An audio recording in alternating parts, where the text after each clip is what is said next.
This is the meeting of St. Croix County Supervisors. This meeting has been duly noted and properly noticed. At this point, I will ask Tim Sackett, who is chaplain of the Transport for Christ at the Travel America truck stop, to come forward and open our meeting with an invocation. All rise.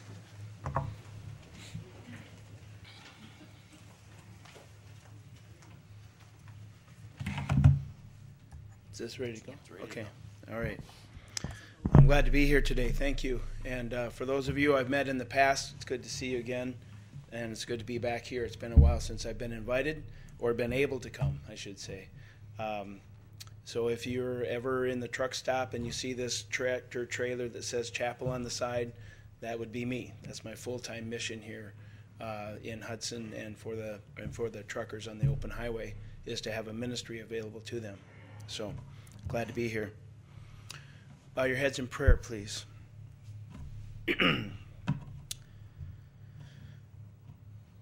We ask you, Lord God, for your presence in this place today.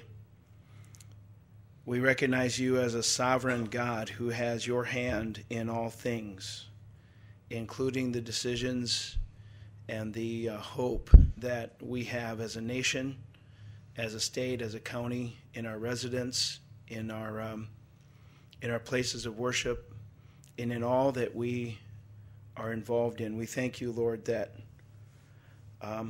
for over 200 years you have given us the freedom and the liberty to gather publicly, to counsel, to advise, and to decide the welfare of our people. We thank you, Lord, that through these freedoms and liberties that we have, there is access for the government to have access to the people, and for the people to have access to the government. And just as in the church, it's not the building, it's the people that make the church. And just as in government, it's not this house, it's not this government center that makes the government, it is the people. And so we just pray, Lord, for this meeting today, and for all the decisions to be made, that there is responsibility and accountability with the public in attendance, that there is always justice and fairness and equity in all the decision making that goes on. So, Lord, we pray that you would have your hand in this meeting today, in wisdom and in decision making for discernment of all that can be done for this county to bring about prosperity, peace, justice, and fairness to all. We pray this in the name of your Son, our Savior, Jesus Christ. Amen. Amen. Amen. Join me in the Pledge of Allegiance. I pledge allegiance to the flag of the United States of America and to the republic for which it stands, one nation under God, indivisible, with liberty and justice for all. Be seated.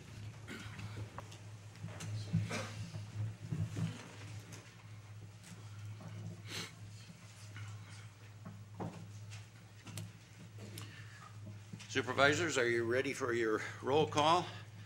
Again, I remind you, just leave the wireless remotes flat on a surface. That makes them work a lot better. If you are present, press the yes. I don't know what Ryan is going to do, but Ryan is absent and is excused. Can you enter him as absent from this end? Once I enter it, it'll be, he isn't Okay. selected.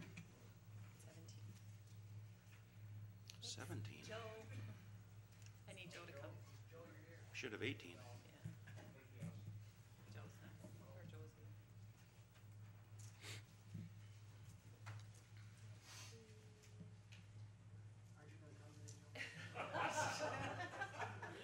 I thought he was in. I need to make him present. Sorry. Try this again. Just start over. I don't know how to make Joe present. He's here. Serious? You want us to revote? I just going to go back and do this again. Sorry.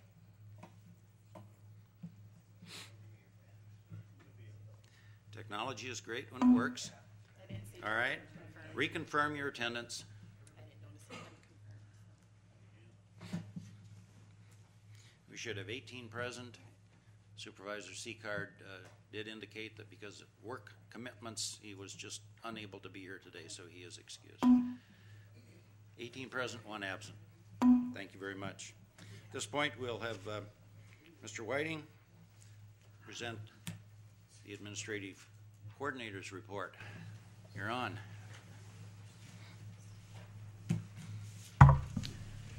Well, good morning. This will be relatively short since most of what's been on my plate lately has been the budget, but I'll just mention a few things. The Administration Committee at its October 18th meeting reviewed the work of the Building Facilities Planning Committee. We realized sitting around the table that we had almost everybody from that committee there. There's a couple that obviously weren't there. That just happenstance, but the discussion turned to having those become joint meetings.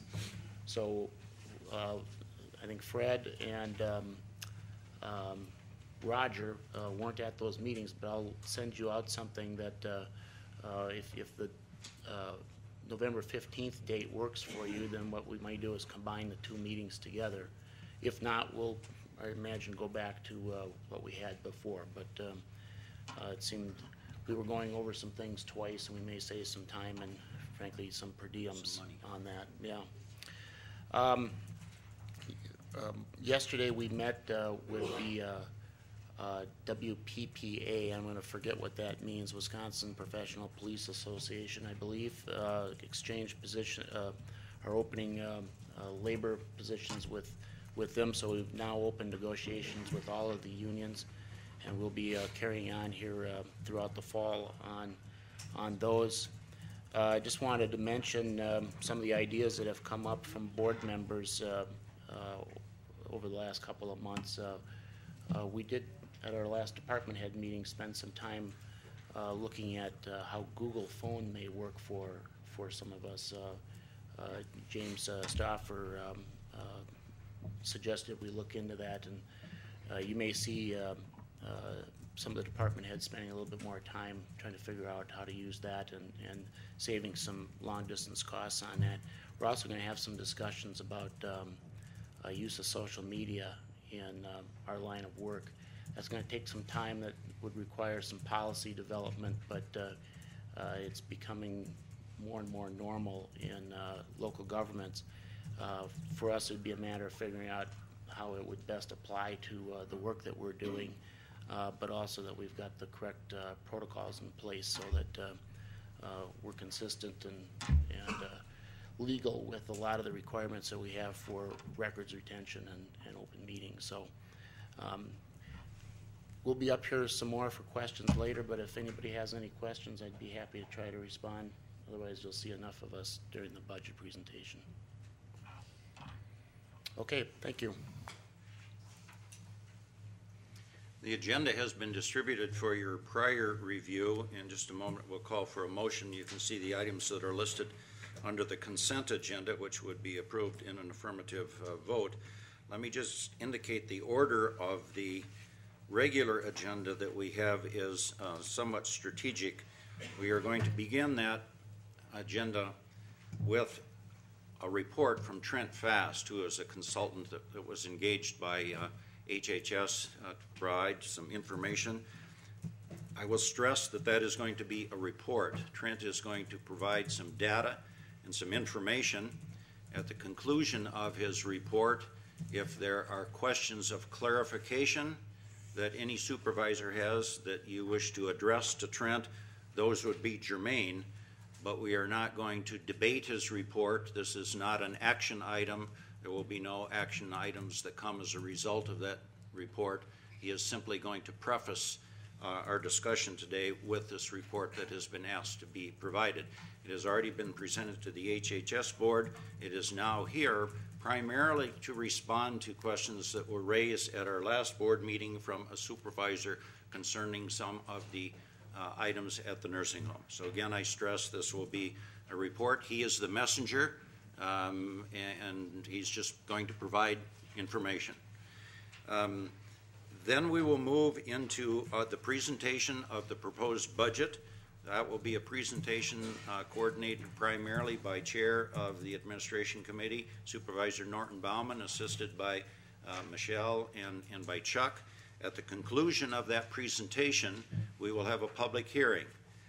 Any person in the audience that wishes to speak at that time, simply indicate by raising their hand. You'll be recognized. You do not need any supervisor's permission to speak.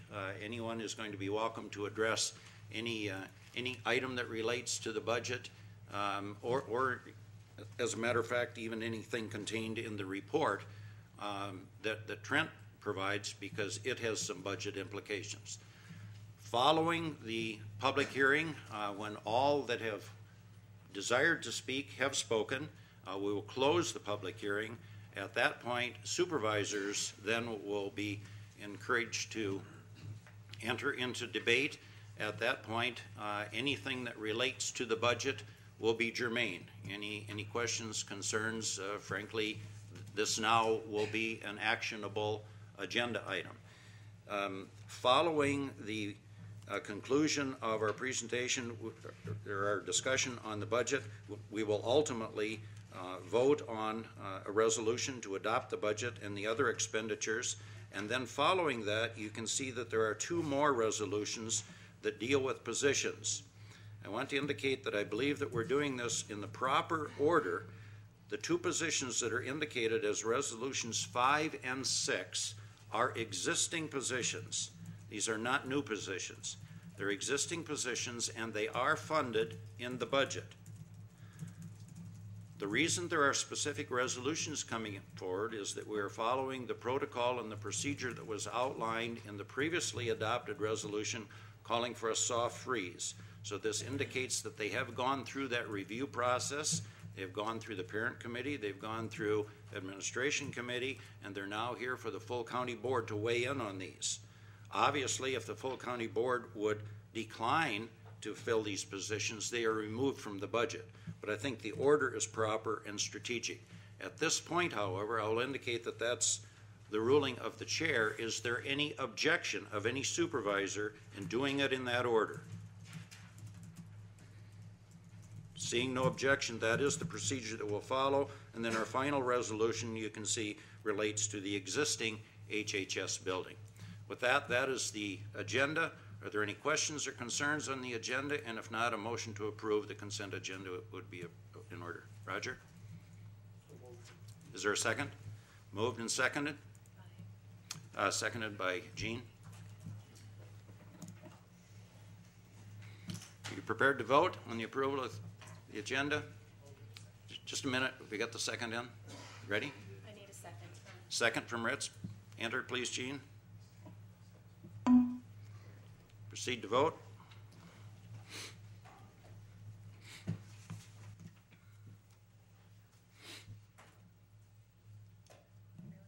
And the agenda is adopted, including the consent agenda. At this point, we'll move into agenda item number 1. It's my pleasure to introduce Trent Fast. Trent is with the firm of Larson Allen and was engaged to provide some feedback information and some data information at the request of HHS. As I indicated, this report has already been presented to that committee, and Trent is here again. As I indicated to him before, Trent is the messenger. We're not going to be debating whether Trent's performance here in terms of the numbers is good, bad, or indifferent. He is presenting information for our education. So Trent, pleased to have you here. Take it away. Thank you. Thanks for the opportunity to present this information to you. My name is Trent Fast, as you've heard.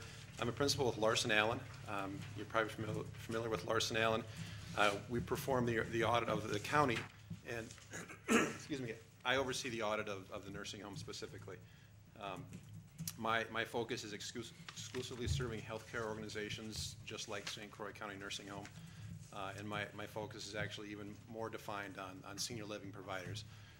So that's the background I bring to you.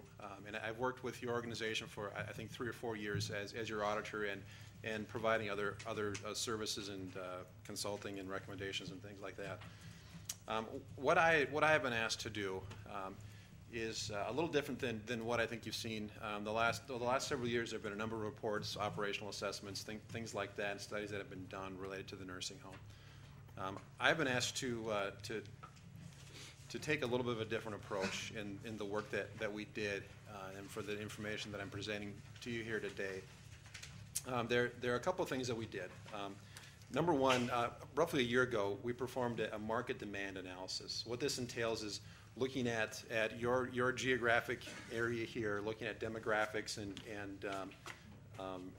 household incomes and a number of other factors, and trying to identify what is the current demand for services.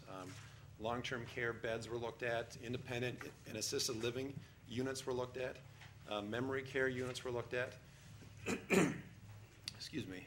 And we're also actually in the process of finishing up some analysis of outpatient rehabilitation services. That wasn't done prior to that, so that's getting finished up at this point as well. We're also going to look at, we looked at some strategic capital planning modeling and some projections, and what those entail. The way we look at an organization like this and some of the directions that you can go, we'll look at a number of factors that have an indication on, let's say we want to build a new facility, we want to build assisted living or senior living. What are some of the pieces that go into that analysis? So the modeling tool we use is kind of geared around that, but I'll show you that in just a minute as well. We're also looking at some projections based on a number of assumptions, as well as some potential scenarios going forwards. And then we also took a look at, if we start with your baseline, what are some of the key metrics that are within that compare you to other organizations? It can kind of tell you where opportunities, constraints are, some of those things. We have a number of baseline assumptions throughout the numbers that we're going to be looking at. The supplemental payment program revenue, or IGT revenue, we're assuming a consistent number there. That fluctuates from year to year based on the state's budget, the federal budget, because there's pass-through dollars, as well as the actual cost of the nursing home. But we're going to assume a consistent number based on the 2011 budget. We're making an assumption on a 1% to 2% annual increase in payment rates from Medicare, Medicaid, and what you charge for private pay residents as well. There's also an assumption of about a 2 to 3% overall increase in the operating expenses. And there's a couple outliers you see on the bottom there. For example, that we know that your health insurance costs have been going up and are expected to continue doing so, as well as some internal projects to make sure costs are allocated, such as the metering project I mentioned. The assumptions that we're looking at here, we're looking at them from both our industry background and seeing where things have been or where they could go. We've also discussed them with the management a fair amount as well, so that we're not erring on either side of is overly aggressive or overly conservative. We're trying to take some reasonable numbers in there. So as you look at numbers going forwards, we don't consider it skewed one way or the other. All right, we're going to take a look first of all at this model that we're talking about, and I'm not going to go into the detail of this too much, because subsequent to this, you're going to see an actual financial statement, a projected financial statement. We're showing you the model we've got, as well as those financial numbers, because I think everyone likes to look at things just a little bit differently. So we're going to show you consistent information there in a couple different ways. But to start with, we're going to look at your baseline. We know your 9/30 numbers, they've been audited. Your 2010 numbers, you're 3/4 of the way through the year here now, so we don't have final numbers in there. But the initial 2011 budget numbers are what we're going to kind of focus on mainly, and they're consistent with historical numbers as well. I'll briefly show you where we're starting at on this. There are a number of ways we can adjust the variables within this thing, so that we can make a lot of changes just on this model and look at where the results are going to be from there. In this case, you see a lot of little boxes. We can turn on and off different variables and assumptions. You notice they're all off right now. That means this is the baseline. We have loaded in the 2011 budget. That's what the output's going to reflect in there. We can look at things like changing your payer mix and changing your occupancy. For example, in 2009, 2010, you're around 91% occupied. We're going to maintain that number going most of the way forwards here. We have an option to say, okay, what if we construct an assisted living or independent living facility, perhaps some memory care in there? We're going to look at some of those options as well. We're looking at some some considerations when it comes to the tax levy. We'll take a look at a couple of those pieces. Projects, we can kind of turn on and off there as well. If you do, for example, a full replacement facility, how large that facility is, some of those things. And then these are some of the outputs. We just left a couple main key indicators on here. On the right here is the net margin. So really, what's your bottom line as a percentage basis? Your net income or your net loss compared to the total operating revenue. Now, when you look at the accounting for a nursing home, even though it's a county nursing home, it looks just a little bit different than a county-wide government, for example. It's a proprietary fund, so we look at it more on the business standpoint, where you have profit, expenses, and a bottom line, net income or net loss. The other piece that we consistently show up here is the days cash on hand. As you can imagine, being above this line here means it's positive. This reflects negative days cash on hand, or how many days of operating expenses you have sitting in your cash. One thing that we didn't do, I mentioned the work we're doing is a little bit different than some of the studies you've seen in the past.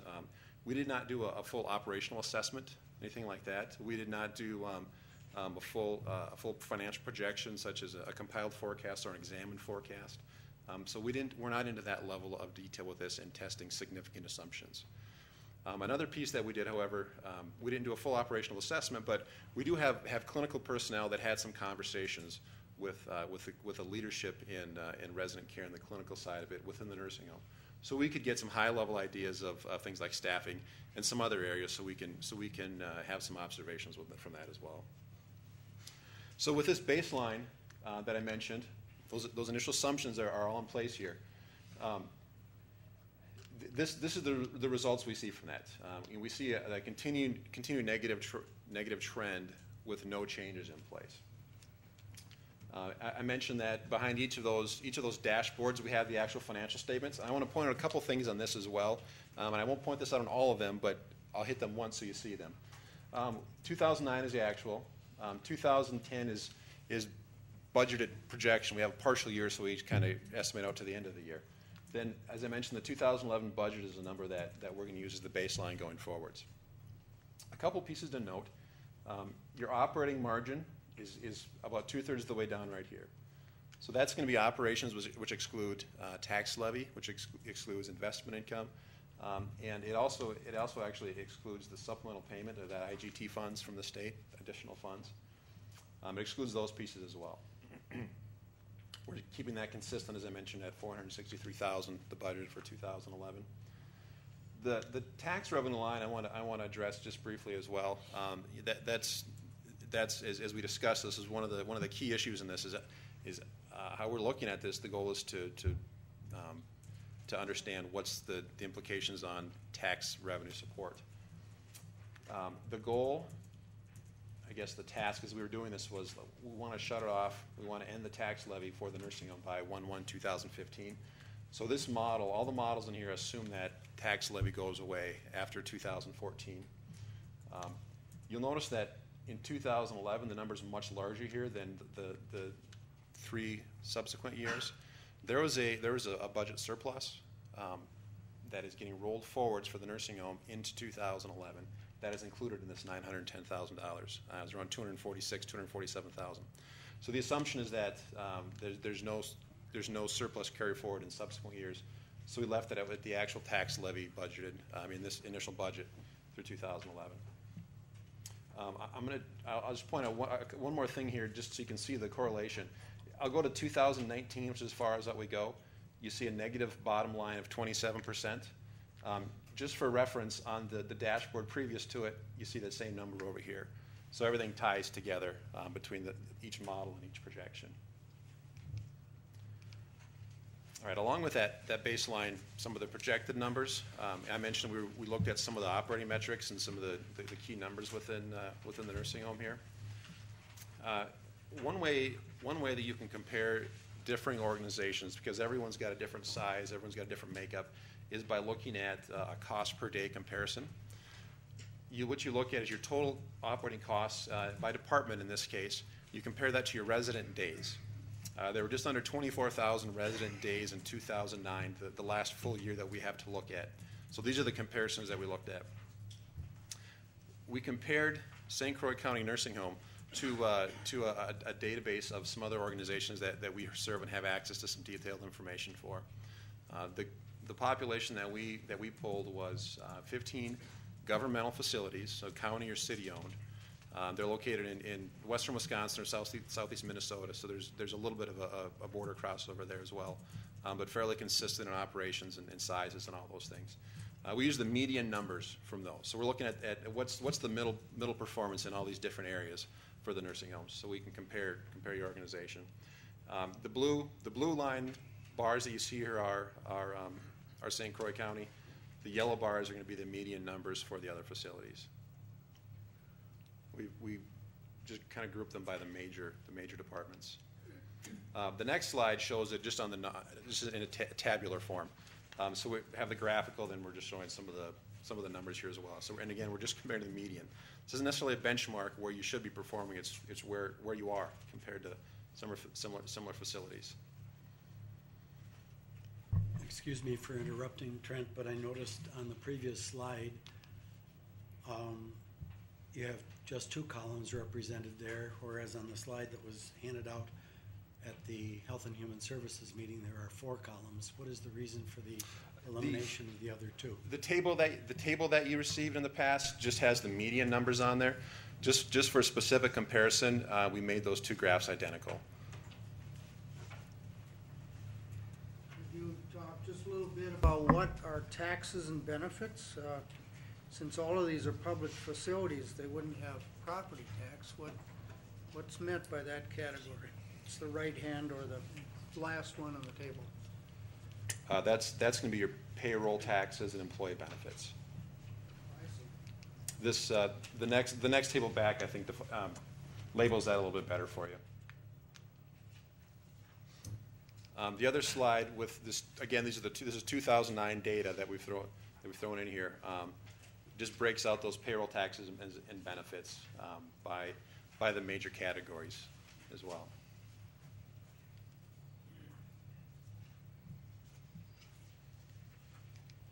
Then the last piece of analysis for the 2009 numbers that we included was to look at what is your revenue or expense, or I guess your income or loss per day by payer.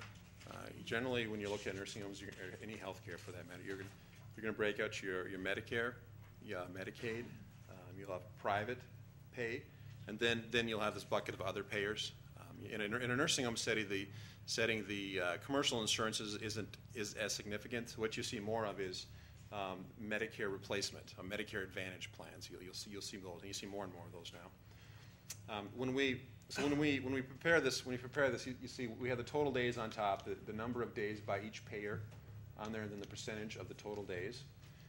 You can't go in and identify specifically what are your nursing costs just for Medicaid or for Medicare, because you have a floor that's getting served by everybody. So there's a certain amount of allocation there, but it's based on the numbers that you see here. One point to note that on the Medicaid piece of it, those IGT funds, they're intended to cover costs of providing care to Medicaid residents, so we included that in the Medicaid revenue as well, even though on that income statement I showed it's down in non-operating. And again, the numbers kind of speak for themselves as far as the profitability by payer goes. Medicare is really always going to be the highest payer. They serve residents that have come out of a hospital inpatient stay, and they need rehab, physical therapy, things like that. It's a shorter stay environment, more intensive care is needed, and the payment rates are much higher than, for example, that you get from the state for a long-term resident that's in there. All right, next we moved on to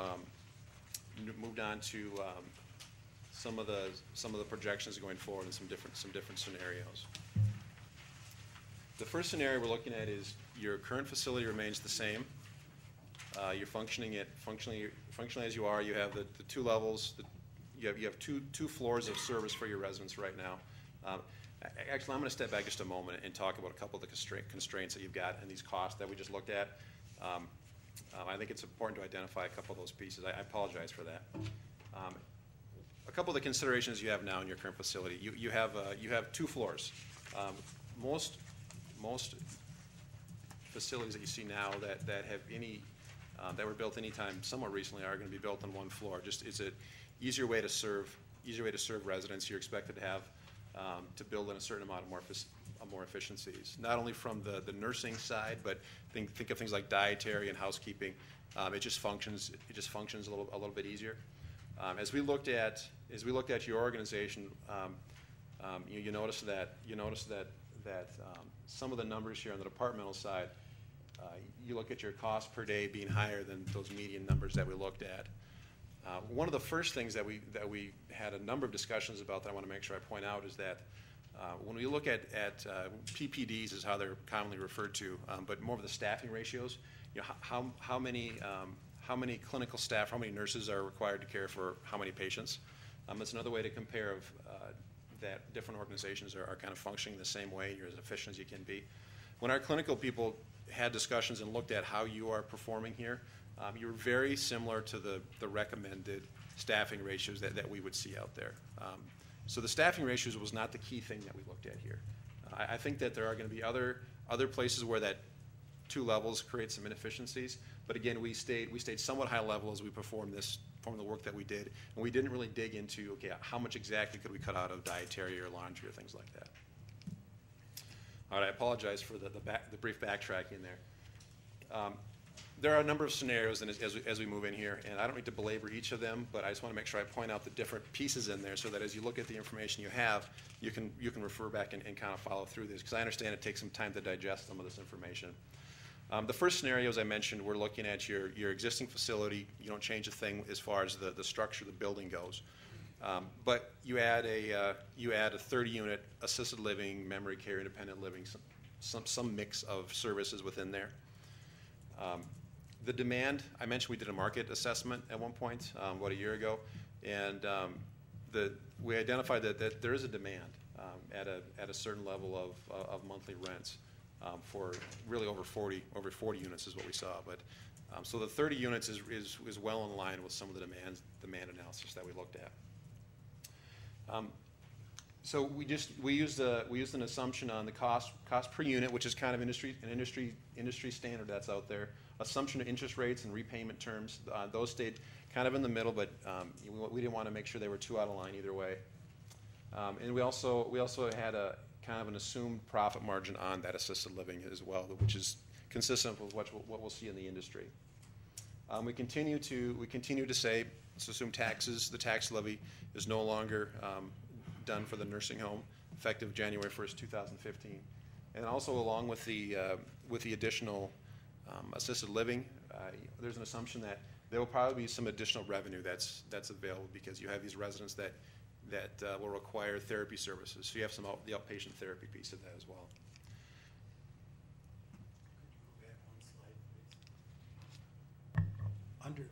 I'm sorry, forward one. Under the dark black line, total major projects, the third line down says $130 per unit. Should that be $130,000? Yes. I have a K there, but not there. You're absolutely right. $130,000 per unit.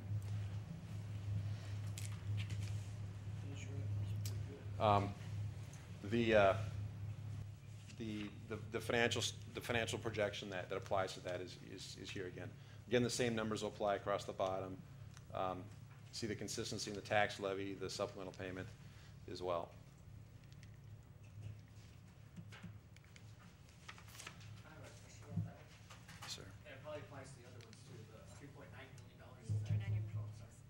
Is the $3.9 million for the building the new 30-unit facility? Is that integrated into the fee structure there? I mean, as part of like month or yes. The debt service is rolled into there. So okay. As we look at how a project like this would apply, we're rolling in not only the revenue piece of that and some incremental costs for providing that care, but rolling in any debt service depreciation that you're going to have from that as well. Yes.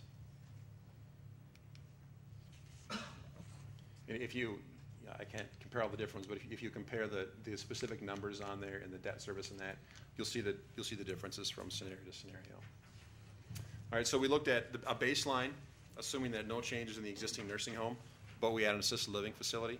Next, we're going to move on and look at some other changes to the existing facility and some other assumptions. There's a number of strategies as we talk about the goal to eliminate the use of the tax levy. Adjusting the business model, the operating expense environment are a couple things, and we'll talk about expense changes and some of those things. The addition of outpatient therapy services is something we're already kind of rolling in here. Again, the assumption is that there's a need for that out there, and I mentioned we're still in the middle of getting that market study done. Increase in short stay occupancy or Medicare type residents. Some increases in therapies to current residents, as well as if you'd have some for the assisted living. And then the construction of a replacement facility, both a nursing home as well as consideration of an assisted living facility or memory care.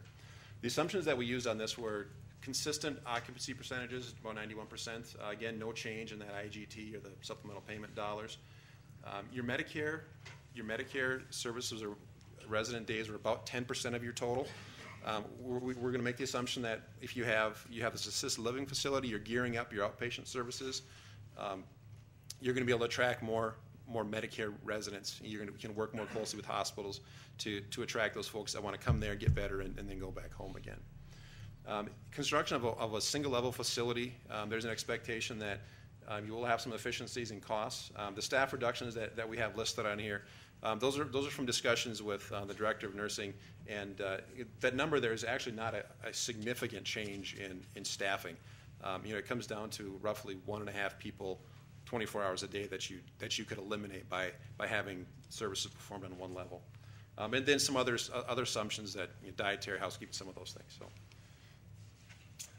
the next few slides just show the different scenarios, and I'll hit what the different scenarios are, but the numbers sort of speak to themselves. Yes, sir. Could you explain what the definition of SSP or SPP? Yeah, supplemental payment program. It's That's common. the IGT That's the dollars? IGT. Yes. Yeah. Yes. I try to connect them all the time, but I occasionally use them interchangeably. That's the specific name of the program at this point.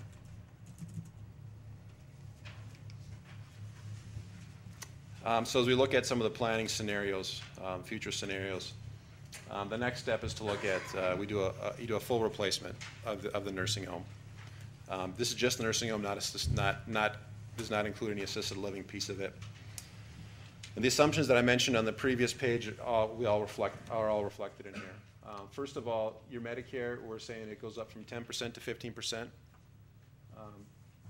We're keeping your occupancy the same at around 91%. The tax levy again stays consistent as ending at some point there. We're still assuming that there will be some additional revenue from the outpatient therapies. That's really what this piece is referring to. And then I mentioned the expense reduction as well. As far as the project itself would go, $150,000 per bed is again kind of a standard rule of thumb in the industry now as far as new construction goes. So we're assuming you continue to have a 72-bed facility, and that's the general cost of it. What we're also including is increased reimbursement from a new project and increased property costs. Those are all rolled into here as well.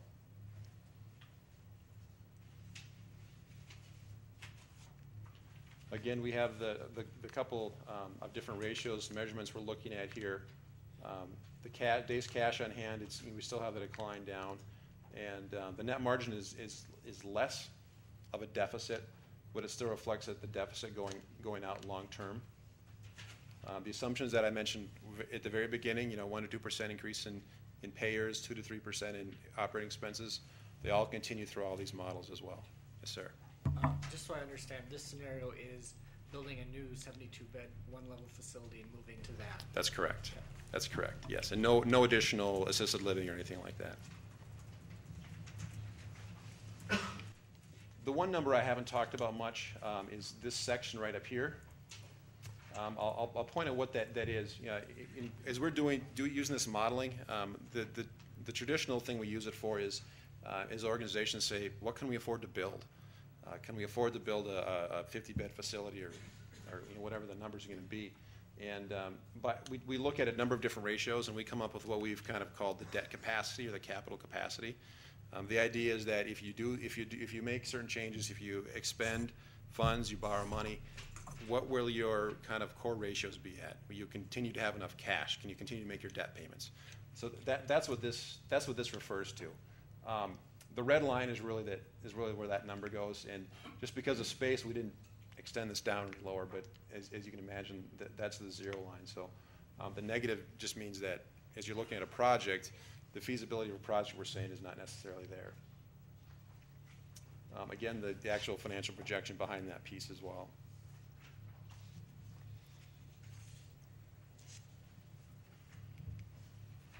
The next scenario we did was, again, just simply a replacement facility, so building a new nursing home, but we're saying let's drop it down to 50 beds. And the reason 50 beds is significant is because with the state of Wisconsin, there are certain incentives for doing certain things with the nursing home. One of those is having 50 beds, and there's a number of other pieces in there, such as having a certain amount of Medicare, Medicaid days, a certain number of private rooms.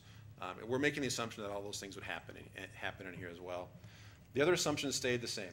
I mentioned the Medicare, the occupancy, the expense reductions, all those things stayed the same, but we reduced it to 50 beds, which makes a greater property rate increase. Your Medicaid rates are based on a couple things. They're based on your operating costs and based on your facility costs. There's 2 pieces in there. So as you build a new facility, especially if you do this 50 beds and make sure you meet some incentives, you get a little bit more of a bump on the property piece of your rates.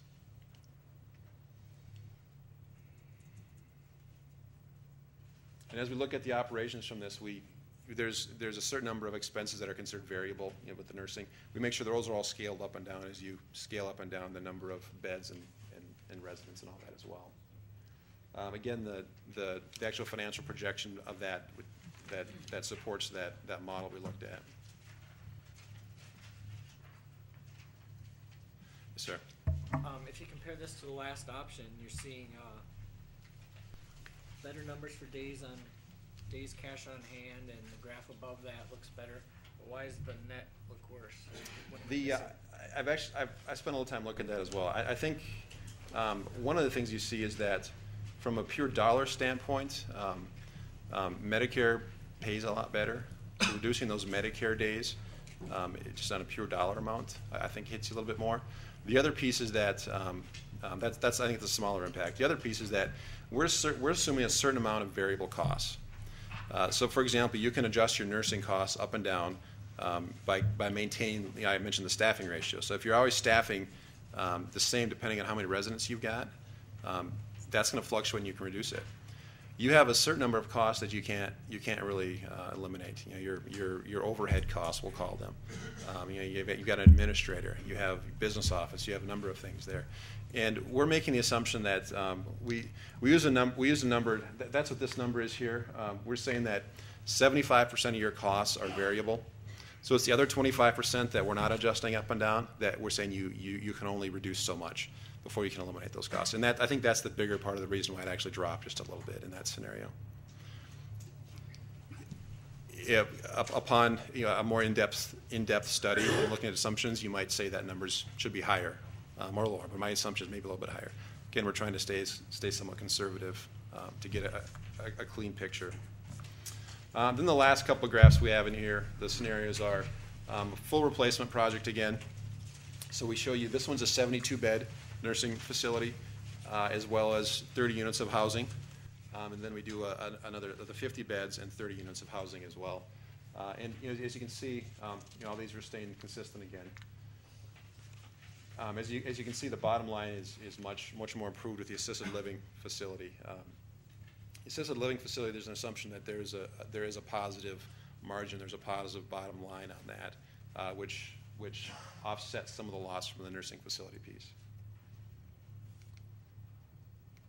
And then, as I mentioned, the last one is we look at a 50-bed replacement facility along with that same assisted living facility construction as well.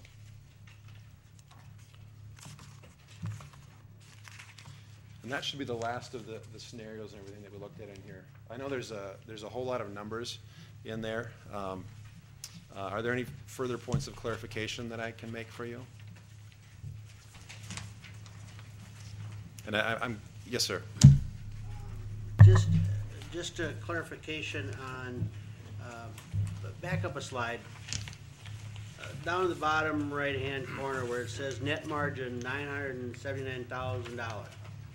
Where does that money come from? Would that be levy money? That's I guess the key question that you're looking at. From this scenario, what we're saying is that you would be operating at a deficit. Okay, so that'd be a $979,000 deficit in 2019. That's correct. And we would have to find or levy that to take care of it. Thank you. Sir. Thank you. I have a number of questions. So let me ask this one, I guess, and this will probably more go towards the board than just at you, but I got a couple for you yet, too. Well, let's start with you, though. How many other government homes are single floor versus multi-floor? Most of the homes that are going to have roughly your number of beds, the 70-ish beds, most of them we see are a single floor, or mostly a single floor. They may have other units. They may have a separate, for example, memory care unit or something like that. That's separate. But most of the general beds are going to be single floor. And you say that there's a need for this. You mentioned a number of times that there's a need for this facility of the scenarios that you've brought forth. But I didn't see any numbers showing the amount of need. So I guess I'm kind of curious, what did you base the need on? Let me make sure I clarify first. Are you referring to the assisted living piece of it and the demand I mentioned out there? You mentioned at the very first early slide was that you had done a market study. Yes. And I didn't see anything showing the market study, what the results of that study were. Sure. The market study we performed, again, that was July of 2009, so there's not significant changes there.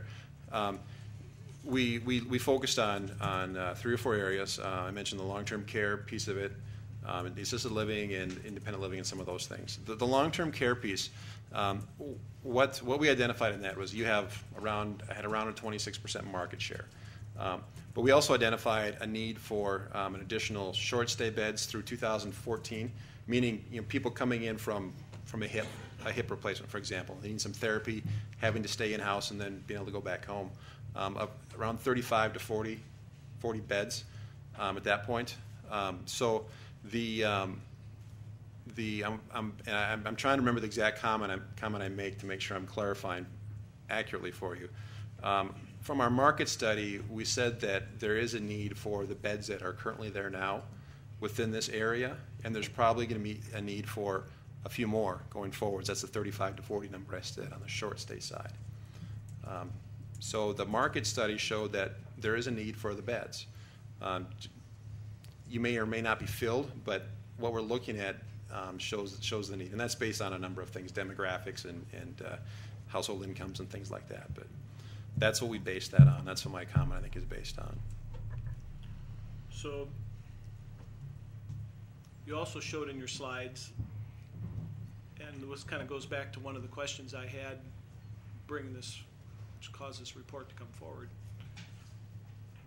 You showed in the early slides, let's just take one of those models, any one of them. They're, all the way to the baseline? Or not that far sure, back? Even in that one right there. The example you show, you notice in your capital capacity graph there, the red line is above. Yeah, you see how we're above at that point. And in most cases, you're showing we go negative. I think in all scenarios, we go negative by 2012. I'm kind of curious what causes us to be positive right now. If I jump forwards one, if we look to here, 2012, I think, I'm sorry to jump back and forth, but 2012, 11 to 12 is kind of where it started to trail off. We're going from your net margin is getting pulled in there. So I mentioned that there are 3 or 4 different kind of key ratios we look at. One of those being debt service coverage. That's the ability to pay your current debt payments, principal and interest, with your bottom line. It's not just your bottom line that we back out depreciation, we back out interest, which makes this a positive number. So having these large amounts down here is really what's making that viable at that point in time. Once this trail, and you can see the trend, once these trail off, there's kind of that carryover of the progressive loss from year to year. Okay, now here's the big question. What would you say is the overriding cost or the overriding reason why we can never get positive after 2012? You've presented a number of models here. None of them can we get above water? And I guess I'd like to hear what your opinion is as to why we can't get costs under control. Well, I heard two questions there, and one of them I can answer and one of them I can't. The first question was why do we continue going this direction? That one I can answer. That one I can give you my opinion on. The why you can't get them under control, I think, is a bigger question. But let me show you where the numbers are and follow that up so it doesn't look like I'm just plain evading you. Again, I apologize for jumping all the way back again. Here's one of the first pieces we looked at. The current environment has a continued ratcheting down of reimbursement rates. Normal increase is at 1% to 2%, and that's not a set in stone. Here's what your reimbursement rates are going to be, but that's just the environment that we live in. And if we look at things like the healthcare reform, there's a focus on incentivizing changes in the way that care is provided. For example, the alignment of care from acute providers and subacute providers and home health agencies. That there's going to be an encouragement to incentivize cost cutting, which means that they're going to focus better payments on organizations that are changing how they operate. Okay, so just straight reimbursement is why we say, you know what, they're probably going to be fairly limited here. Medicare, for example, for fiscal 2011, the increase for skilled nursing facilities in Medicare was 2.67%. The second piece is that there's an assumption on the overall change in operating expenses and what they're going to be doing. When it comes to salaries, for example, you may or may not be in that situation, depending on the organization, if they have full control over salary costs in negotiations. We're seeing a lot of nursing homes on the not-for-profit and the for-profit side that there's no raise. There hasn't been a raise in 2 years, or there's been a minimal raise in 2 years. But I anticipate you guys aren't in that. You guys aren't in that situation. Haven't been the last couple of years. Also, things like healthcare and other benefit costs that are rolled in there. This is showing a 2 to 3%. I don't think that reflects a larger increase in benefits that you just had in 2011, which is included there, but which you can expect to see going forwards. So as far as that's one of the pieces I see as far as the cause goes, and this is another piece of it. Just the structure that you're in right now has you at a higher cost structure than a lot of peer facilities are not. And as far as the reasons for that, that's the piece that I'm saying I can't necessarily give the answer to of why your cost structure is where you're at. It's going to be a combination. I know it's a combination of things. The reason I mentioned that staffing piece that I mentioned earlier is because I don't think, from what we've looked at, you're not way out of line in how you staff. So I'm saying that we don't think you have double the nurses on both floors, because it just doesn't. From the numbers that we see from you guys, it doesn't look like that's the case. So there are other factors, and there's probably some of that in there to some extent. It could be outside the nursing, because we didn't necessarily dig into your dietary or your housekeeping and laundry and some of those things. There's probably efficiencies in there. But we're looking at a very large difference, from the 188 to the 240 and just the median comparisons. Yes, sir. Back up one slide. Sorry. My question is, on the right, it's got Midwest government nursing homes median cost per day. Did you look at any local private nursing homes and what the cost per day was for those? For the purposes of what we did here, we tried to be as comparative as possible. For example, we didn't necessarily want to take you compared to a bunch of for-profit nursing homes because you have constraints they don't have. You have certain benefit levels they have to keep and some things like that. So we did not. We certainly have the information available, but depending on what everyone wants to do. But we did not. We tried to stay as comparable as possible. Yes, sir. You mentioned that there are efficiencies gained by having one floor. Did you consider a scenario of going to one floor of our current building? And one, how many beds would that give us? And two, did you figure out what that would leave us with? The last couple slides, well, no more than the last couple slides. Once we get past the second set of assumptions and this kind of the strategic imperatives we talked about, that's when we started looking at a new building. So we're replacing the full facility, and our assumption is that you would replace it with a single level facility. You wouldn't go build a mirror of what you've got now. So yes, we did consider that. I mentioned the expense reductions we identified, and this wasn't from a study we did. It was from the discussions I mentioned and talking to management. Around $500,000 of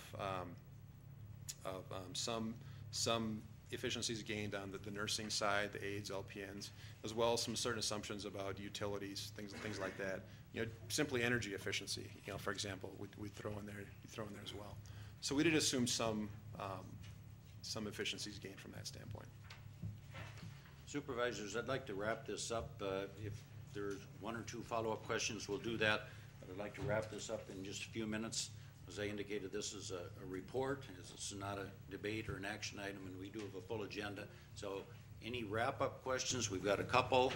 You haven't spoken yet, Supervisor Malik. I did not detect that in the consideration of a 50-bed nursing home, you actually considered what I understand to be the case, that the management can be consolidated in one person, and with a reduction in salary and administration costs. But what I don't know is whether the management can be combined so that the director of nursing and the manager of the assisted living or the 30-bed unit can be combined with the administrative head of the nursing home. Can you clarify that, and about how many $100,000 would that save? Well, we didn't identify the specific cost within there, but when we look at a joint project, we are making the assumption that you are not doubling your overhead within that piece of it. And it's so that not that I want to call it management overhead, I guess, but really the piece bill you're looking at are going to be. You mentioned the director of nursing, for example. That person would carry over. Current director administrator would cover both pieces. So as we looked at the assisted living and the let me get to an example of one here. If I can get to one quickly. When we looked at the potential margin on this, that's really, I think we considered that to be not additional costs that are in there already. So when we look at just the assisted living, what that's going to add to the bottom line, we figured about a 20% return on that, and that's really not going to include your administrator. So you've already included the reductions in administration that could occur? Yes, yep, I would say we have. I would say we have, yeah. We have an estimate on a cost per unit, roughly, and so we're assuming rent, and there'll be some services, housing with services is a term you hear a lot, laundry, meals, a certain amount of health care, things like that. Supervisor Hermsen. I just have what I was going to be two questions, but I'll put it into one. I appreciate that. I'd like to know, and it's not so much for, I forgot your name already, I'm sorry. Trent. This isn't so much for Trent, but it's more pointed at the HHS board. And I'd like maybe some of the board members, if they would answer this. Does the HHS board accept and agree with the report? That's the first part. And the second part is, do any of the board members, HHS board members, have comments disputing this report? So that's I guess, more towards the HHS board than it is towards Trent. Isn't this getting more into a debate than? I'm agonizing on that. Just put that in one of the questions. I think frankly that is a rhetorical question, and I'll just let it stand. I'm thinking what I'm hearing is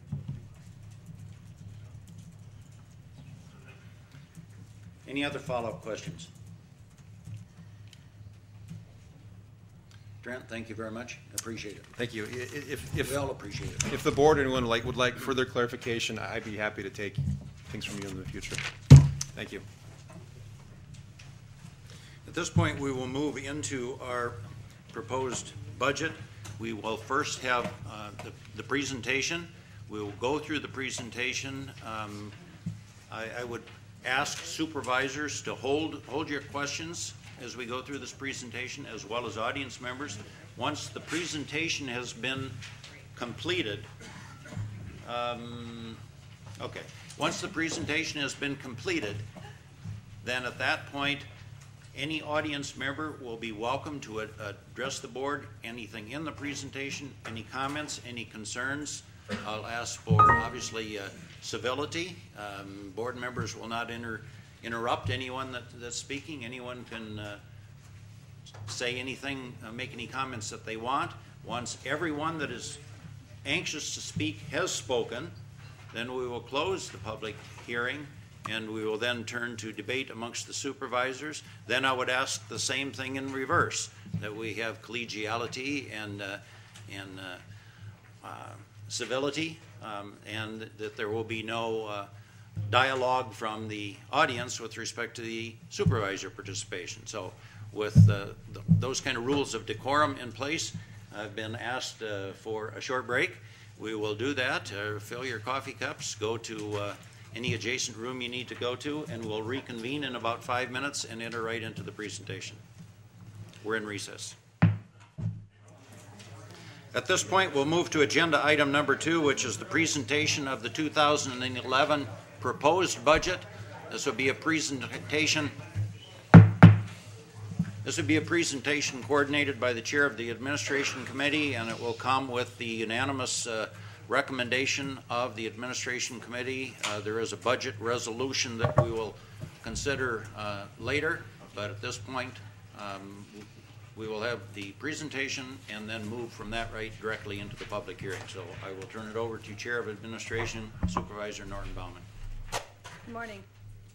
You all have a copy in front of you of this budget presentation, and I invite you to follow along.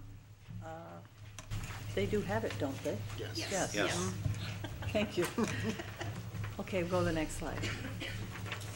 I'll read bits of this, but I'm not going to bore you all with reading all of it. You all can read the report yourself. But I can tell you that the administration committee, from the very beginning, set an objective of a 0% levy increase.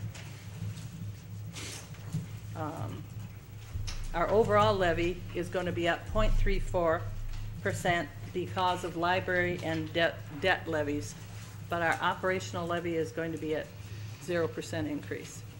We met with all the departments, the committee chairs. We had a 3-day meeting the first part of September. We met with the county board in the committee of the whole on September 14th. The initial budget gap of over $3,700,000 was reduced to $1 million before we had an increase in our health insurance renewal, which brought us back to a $3.1 million deficit.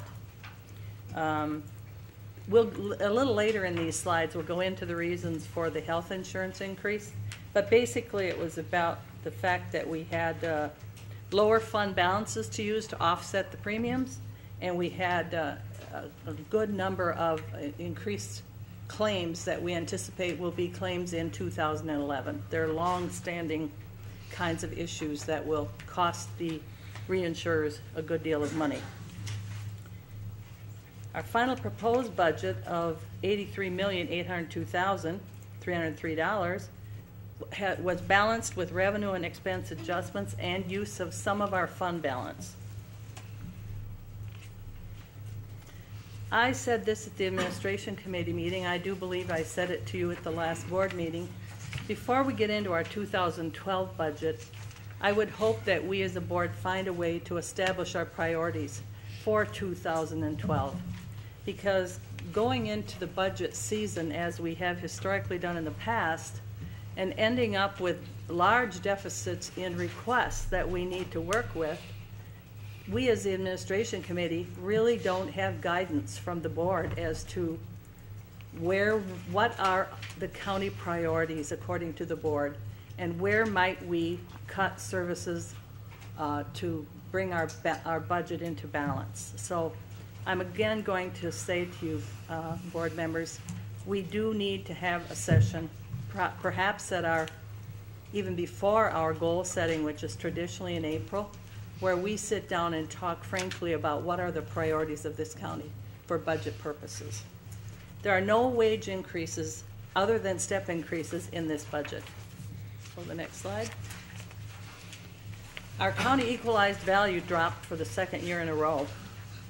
The county as a whole is down 7.45%. Our new construction valuation was as low as it's been in the number of years I've been on the board. I'm now in my 5th year, and it's at 0.74%. Very, very, very much different than it was 2 or 3 years ago. Our state levy limit increase from the state, our levy limit increase per the state rules is a maximum of 3%. You can read the next section yourselves. The mill rate's going to go up 26.269% from that to $3.64 for 2011. Next. This will show you the equalized value and how it's dropped the past 3 years for the whole county. In other words, when your equalized value goes down on your properties, the mill rate is going to go up because a certain number of dollars are being requested, and it just works out. One goes down, one goes up. This is a slide that shows you the type of property we have in the county, and the fact that we have a large portion of our property in the county as residential indicates that our residences end up paying the majority portion of any tax levy that the county assesses. I believe it's around 77% of our equalized value is residential. This shows you what's happened with our equalized values. If you look at the residential and commercial, you can see what's happened for 2010 with the value of the properties. And if you've been out there trying to sell a house or out there trying to buy a house, on the one hand, you're probably not liking it very much, and if you're trying to buy, you probably like it a whole lot, because the residential values have dropped significantly, as you can see by this graph. The next graph chart shows just the change in valuations for each year since 2001. For 2009, the decrease is 5% overall in the county. The valuation dropped from $8.2 billion to $7.65 billion, or just over a $0.6 billion drop, again mostly in residential valuation. While the decrease is dramatic, it may also suggest, with the previous slide, that residential properties had been overvalued in better times and that we are seeing a market correction. The next slide shows the overall valuation history. If you look at this chart again, it'll show you that 77% of our equalized value is in our residential properties. And if you look at the bottom of the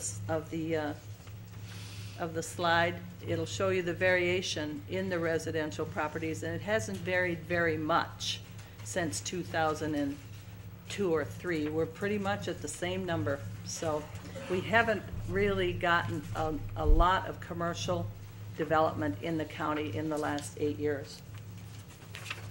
This is the monthly foreclosures that the sheriff oversees.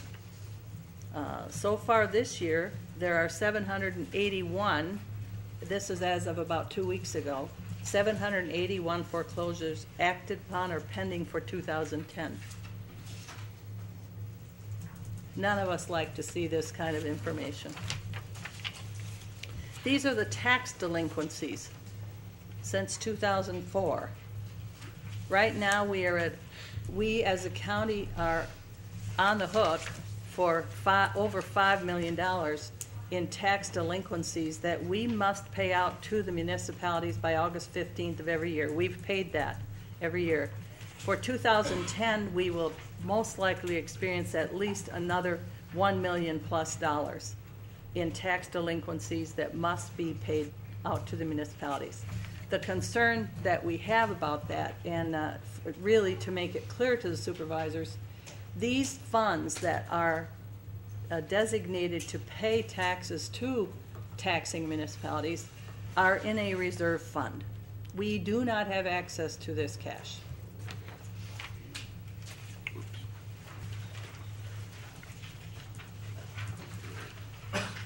Thank you.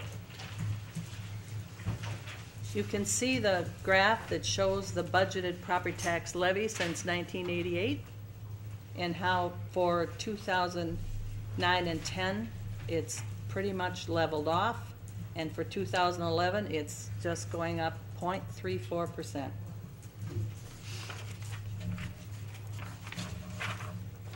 If you look at this graph, you can see that the percentage for levies shows a relative increase since 1988, and there have been no levy decreases during this whole time. None.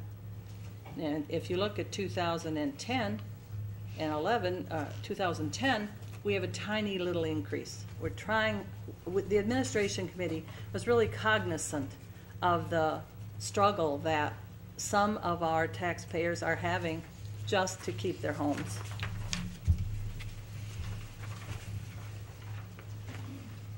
The mill rate for the proposed budget is up 0.28 or 28 cents a thousand of property valuation. The decrease in valuation, even with a small 0.34% levy increase, increases this rate calculation. A $200,000 house can expect to pay $731.80 in 2011, as opposed to 2010 paying $675.60 in county property taxes, or paying $610.20 in 2009. These are approximate since the apportioned library levy is included, and not all households in the county will pay the library levy, since some households are already in a library district. Here's what we were faced with, and I do believe the last time they parked me up on this chair, I said to all of you, we are in kind of big financial trouble. And since that time, the staff and the administration of this government have stepped up to the bat and reduced their request significantly. If you take a look at this, the awareness of economic conditions in municipalities setting 0% levy increases meant we also were belt tightening. That was our priority. From the day we sat down to work on the budget, the mood of the administration committee was such that we really need to hold the line because people are really struggling. If you look at the summary of what we were looking at on the 1st of September, we were short $3.7 million. We reduced the gap by September 3rd, but then the health insurance jumped us up, increased the gap, another $2.7 million, not including the health insurance for the highway department. The highway department absorbed the health insurance increase costs of over $400,000 and maintained a 0% operating levy increase over 2010. Projects borrowed for this year are not all completed yet, and there are no new significant capital improvements in the 2011 budget. No proposed wage increases, including represented positions currently in bargaining. Their nursing home levy request is 12% higher than last year, And as you've got the report this morning, they've been reviewing their business plan options for market niches and building improvements. We increased the library levy to the full 100% of operational costs. We last year increased it from 71 to 85%, and this year at that time we had agreed with the municipalities involved that we would increase it to the full 100% this year, which we did. There have been an overall reduction of 1.8 full-time equivalent positions in finance, a half-time full-time equivalent position in land and water. There are no new positions in this budget. We increased, the HHS department increased 4 social worker positions, I believe from 35 to 40 hours a week. We considered furloughs, reduced work hours. We were able to balance this budget without doing either one at this time. The capital items deferred there were lots of them. You have a list in front of you. Sheriff's vehicles, various software purchases, building maintenance items, computers and cars and guns and many things. I do believe you all have a list. Is that not true? Okay. Okay, here's a sales tax comparison. If you look at it, you can see the numbers from 2008 to 2010. And the UW extension out of Madison projects our county sales tax in August of each year for the following year. The county didn't meet that projection 2007, 2008, but did for 2009 because we as an, at that point, administration committee decided that we weren't meeting the projections that we were being given, and therefore we would take a crack at figuring out what it really might look like. So we did that in 2009, and thank goodness we were pretty close, right on. The 2010 budget appears to be on track for sales tax revenues. We have used the UW extension projections for our 2011 budget. It looks like, to us anyway, the 7 of us, that most likely we will be able to meet those projections.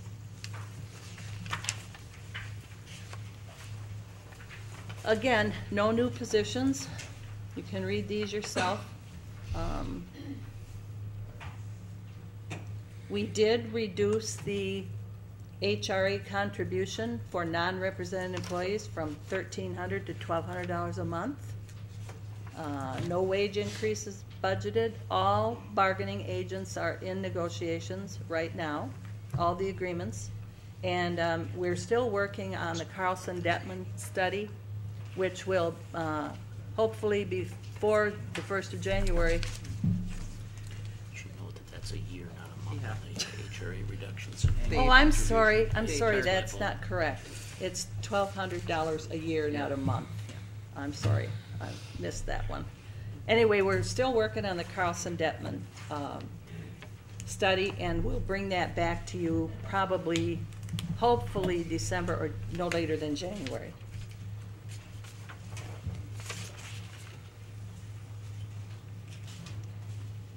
I don't want to read all these numbers. Do you want to talk about these, Chuck? These are the revised health insurance premiums. They're up considerably. We've talked about this a little bit in the past, but the calculations for the premium over the last 2 years have been adjusted and have used a lot more fund balance to get the premium calculation correct. So these are more realistic premiums going forward than what we've had over the last couple of years because of the amount of fund balance. The next slide kind of explains that. I don't know if I'll go through it all again. The board recognized this and modified the policy a couple of years ago. But essentially the bottom line is that we used a lot of the health insurance fund balances over the last 2 years. But we are moving forward with the correct calculations with the premiums. Sharon mentioned that the renewal wasn't as good as what we've had in the past, a couple of large claims, but I think the bulk of the adjustment comes from having used the fund balance the way we did the last 2 years. Go to the next slide right here. The library funding. The library levy is outside our levy limits as a county board. The state legislature, I believe, has done something that I'm not quite sure makes sense. They've assigned to the county boards the ability to levy for libraries that are not in a district or owned by a municipality. But we have absolutely no control over the costs of those libraries. So all we can do as a county board is say to the librarians, what are your costs? And then assign the levy to the households that use those libraries. That's really what we've done. If you go down to the third bullet point, we are assessing a levy that's about $162,000 more than it was in 2010.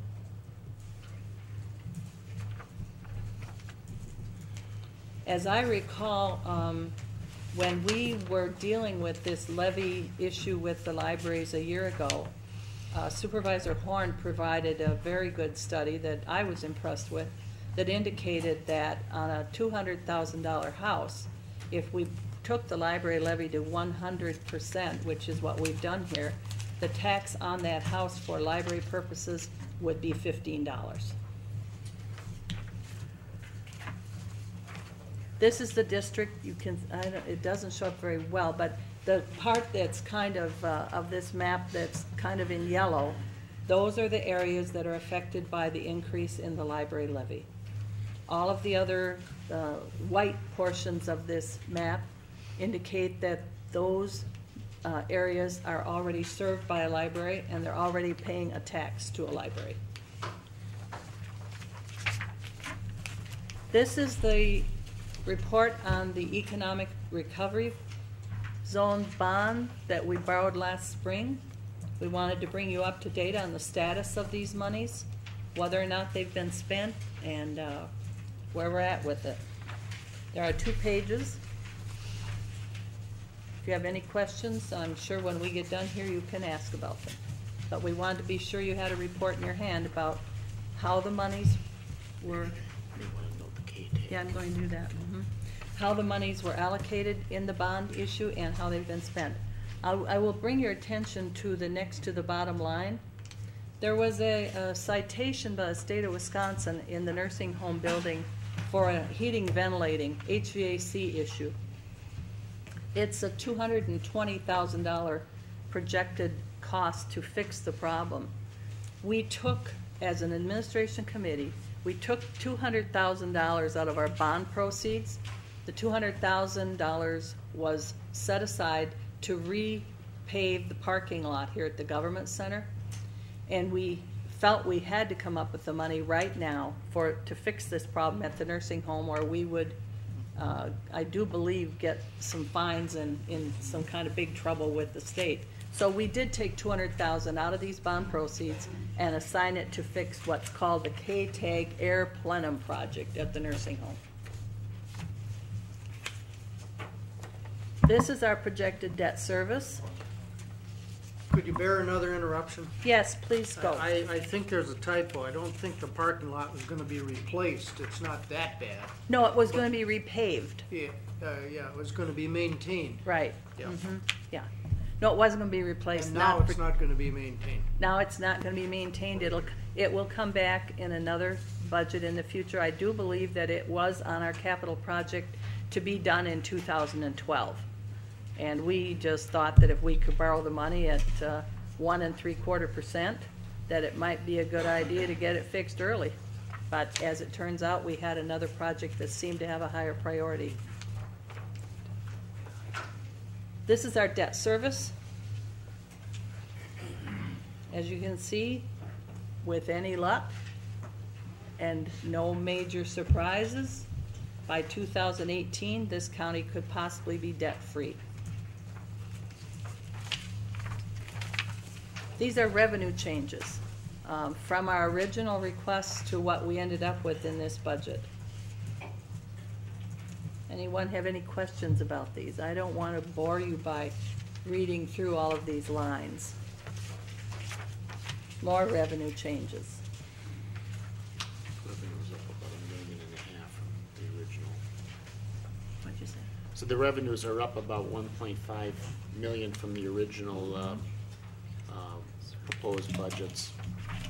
There were some dollars that were found in some departments that were missed in the original budget request documents, and so those changes are in here. These are expenditures.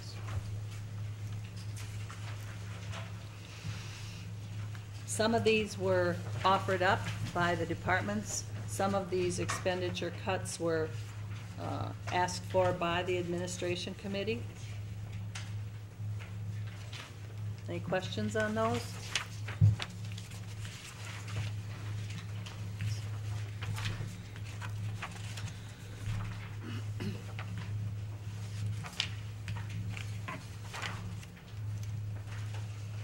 So, as you can see, to go to the bottom line, we had reduced expenditures and ended up with a current amount of $83 million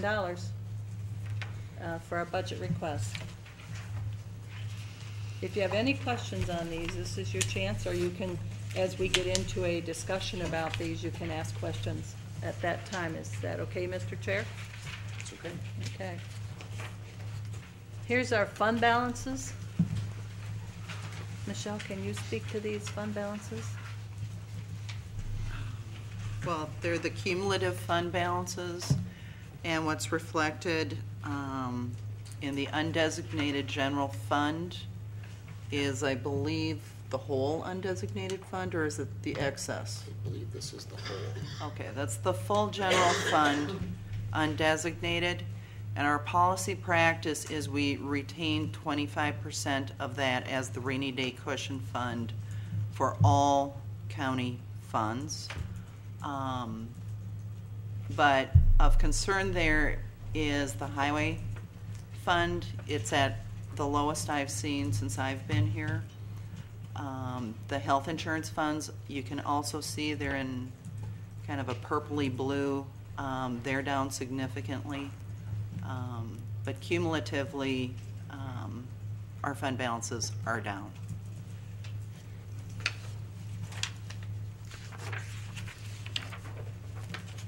This is just a pie graph that shows you the revenue budget, the revenue that's in the budget, where it comes from.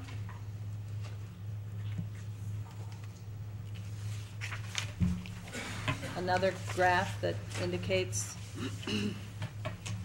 where our money comes from.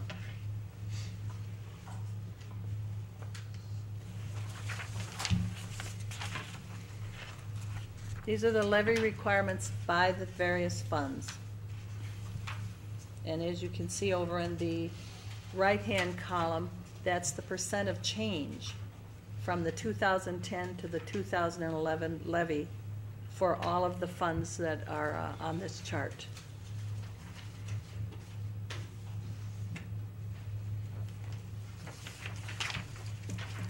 These are expenses for this budget. Same idea in the far right column are the changes in the expenses for the budget.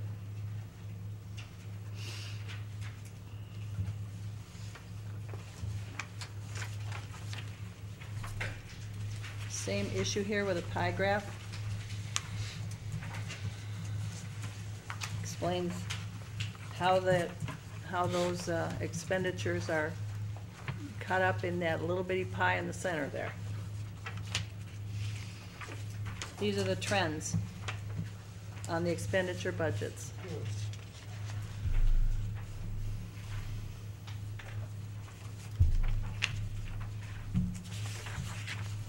These are the general government departments, and I made a little note to myself here that IT is up mainly due to capital outlay.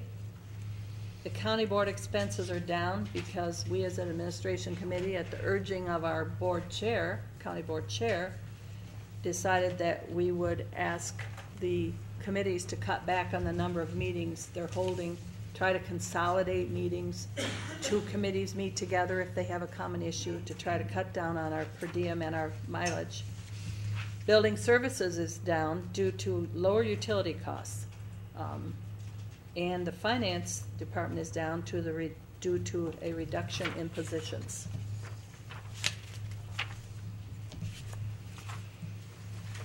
These are our public safety departments.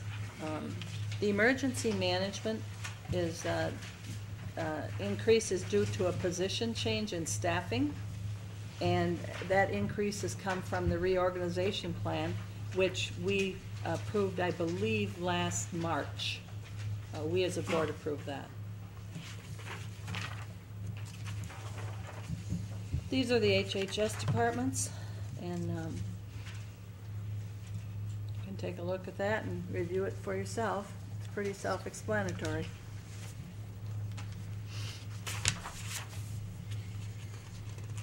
Conservation and development.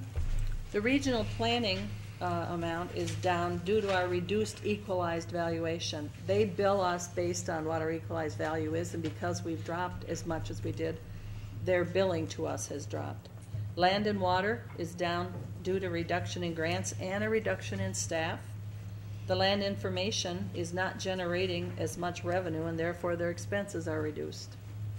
It would seem that we would receive more money as a county because so many properties are changing hands, but when the properties are in foreclosure and some of them end up being owned by an arm of the government, we don't receive money from that transaction. Our staff in the Register of Deeds office just gets to do the work. This is the overall size of the county budget. The 2009 reduction is due to our change from in the long-term care reform, where we decided as a group to go into long-term care with the ADRC, and therefore we pay money to the state. Each year the amount drops significantly. Hopefully it'll work. And therefore our county budget as such in 2009 was reduced because of, that was the main reason it was reduced as much as it was. Here's the highlights. You can read it. The mill rate has increased. The overall levy is up 0.34% or $92,596. The budget is up 5.39%.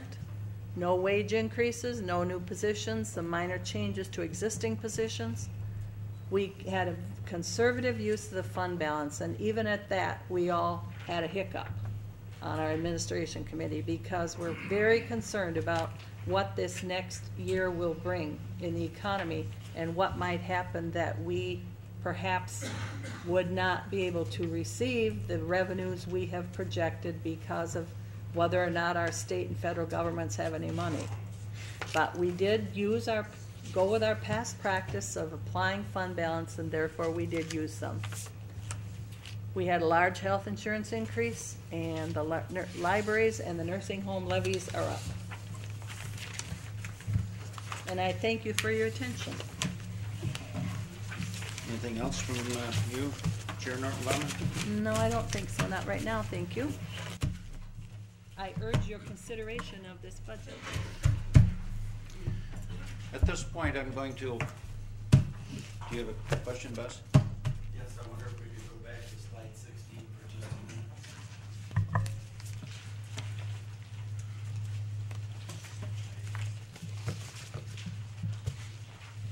Yes. Sales tax comparison. You've got to get there with the little clicker.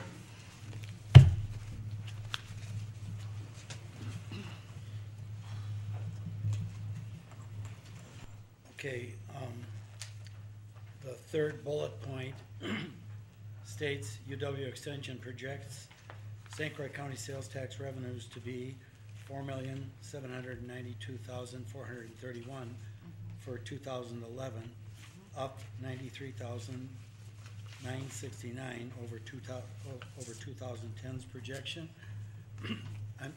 maybe I'm not looking at something right, but if I add to the year-to-date July 2010 projection in the upper right-hand corner of that slide, the 93,969 that the UW extension projects as an increase, it comes to 2,983,922, and not the 4 million. What am I missing? What you're missing is the year-to-date July figures are the actual collections. Those are not the projections from UW Extension. Thank you. That's what we've collected at those points in time. Okay, at this point, I'm going to open the public hearing. Any member of the audience that wishes to address the board on any aspect of what you've heard in the presentation so far this morning is welcome to do that. All you'll need to do is raise your hand. I'll recognize you. Come forward. When you reach the podium, simply indicate your name and your place of residence. Out of respect for the fact that there may be a number of people speaking, try and limit yourself to some brevity. We're suggesting 3 minutes. We're not going to be draconian about that, but I am asking that you not make me interrupt you at about a 5-minute period. So I think self-policing will work. At this point, I declare the public hearing open, and any member is welcome to address the board.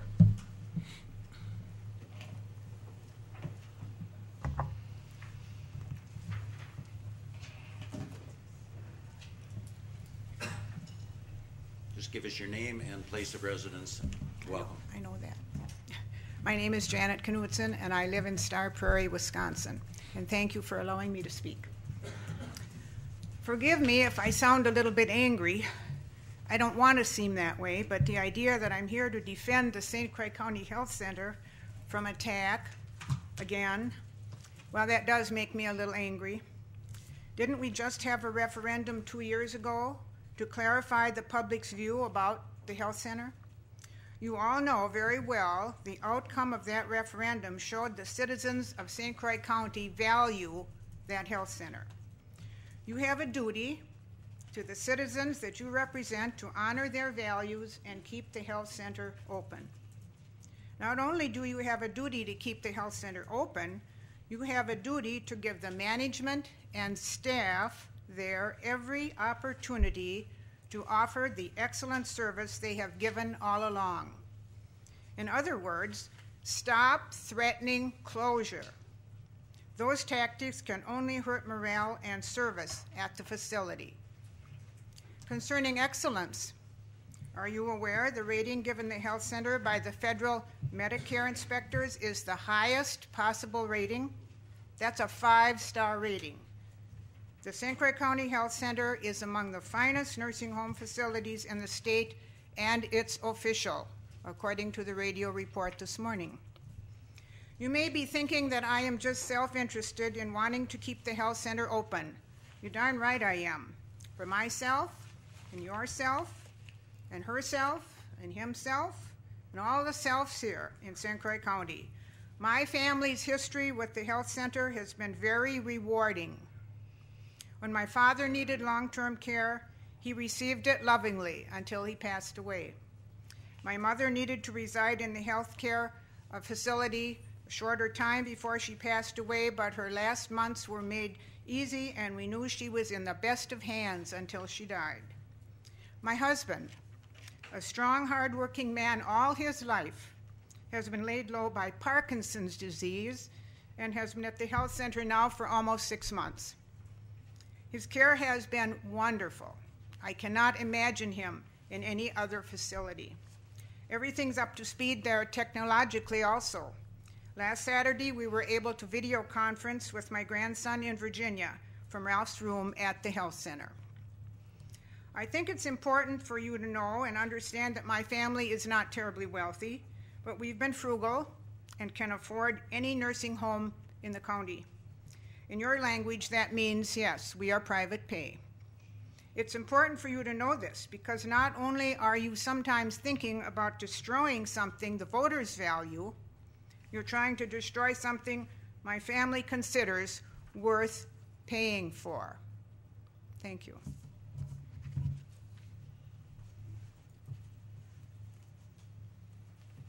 Next.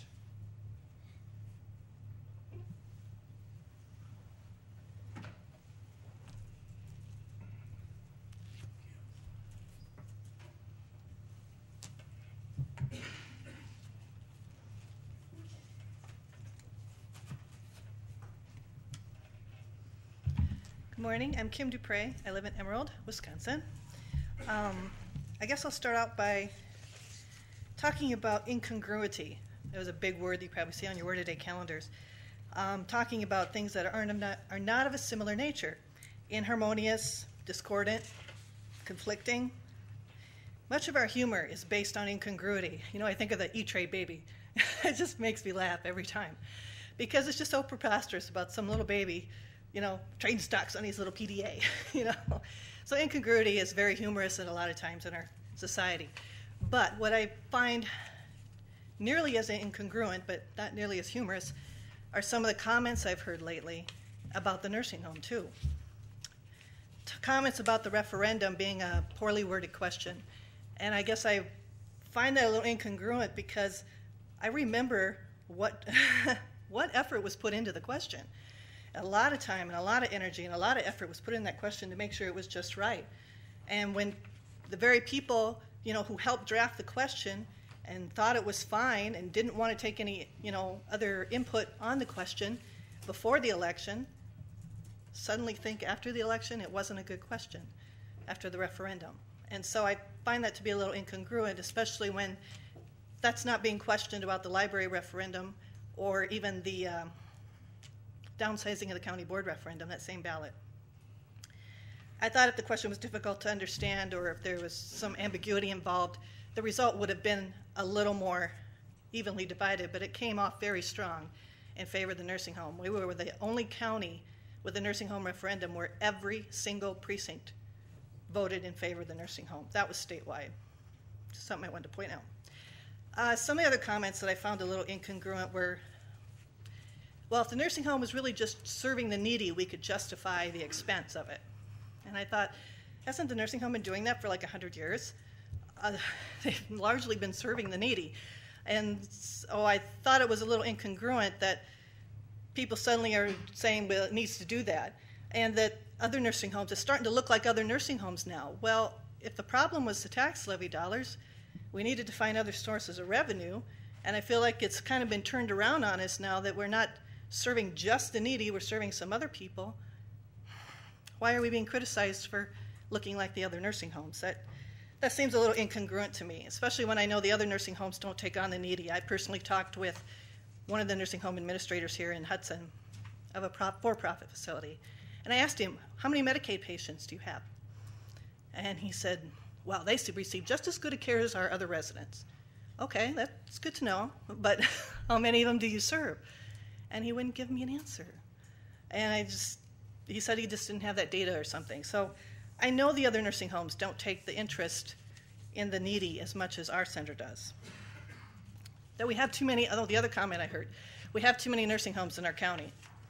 And I think we forgot about this little chart that we passed out 2 years ago, where the number of nursing home beds per 1,000 residents in St. Croix County is one of the lowest in the state. We're way down here.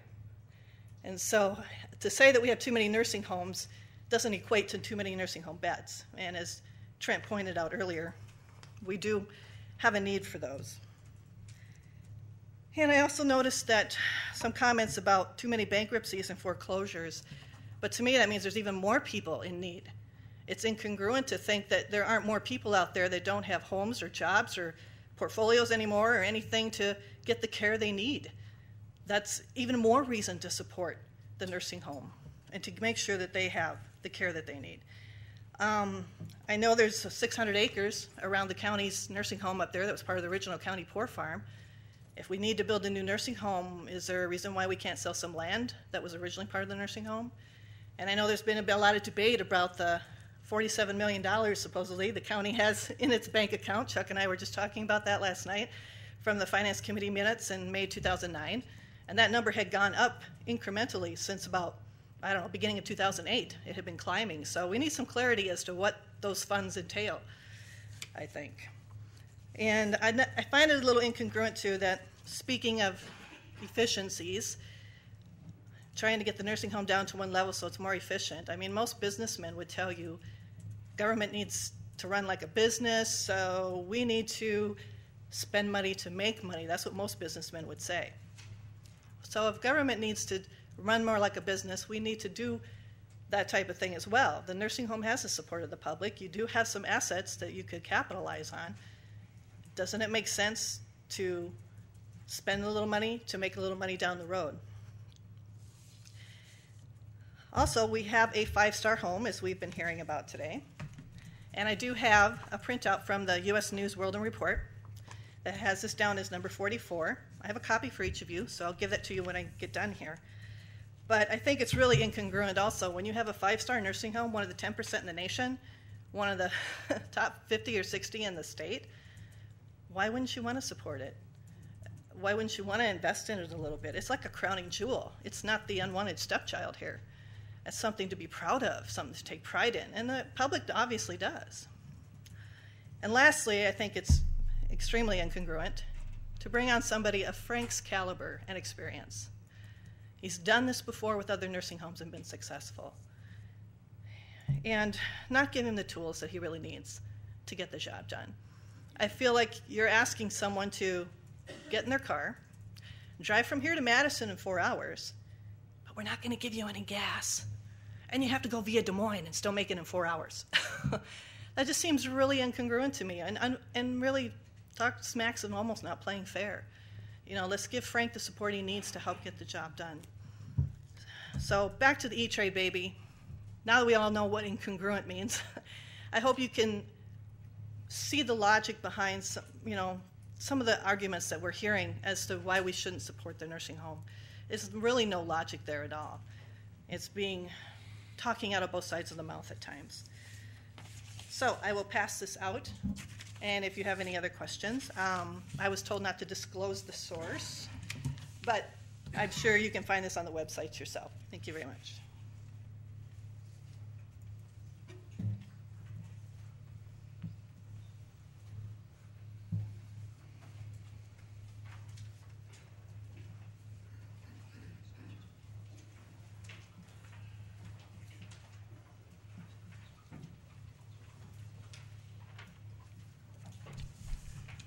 Norm Matzik, 1117 Hazel Crest Drive, Hudson. I would also like to say this morning, congratulations to the St. Croix County Nursing Home for being a federal 5-star nursing home in Wisconsin in recognition of superiority of quality of care provided its residents. This recent recognition, obviously, is the result of having a stable, caring, seasoned workforce and a proven leader, Frank Robinson. Frank recently insisted on self-reporting to the Wisconsin Department of Health and Human Services after a resident fall during transfer. As administrator of the St. Croix County Nursing Home, he accepted full responsibility for obeying the law to self-report.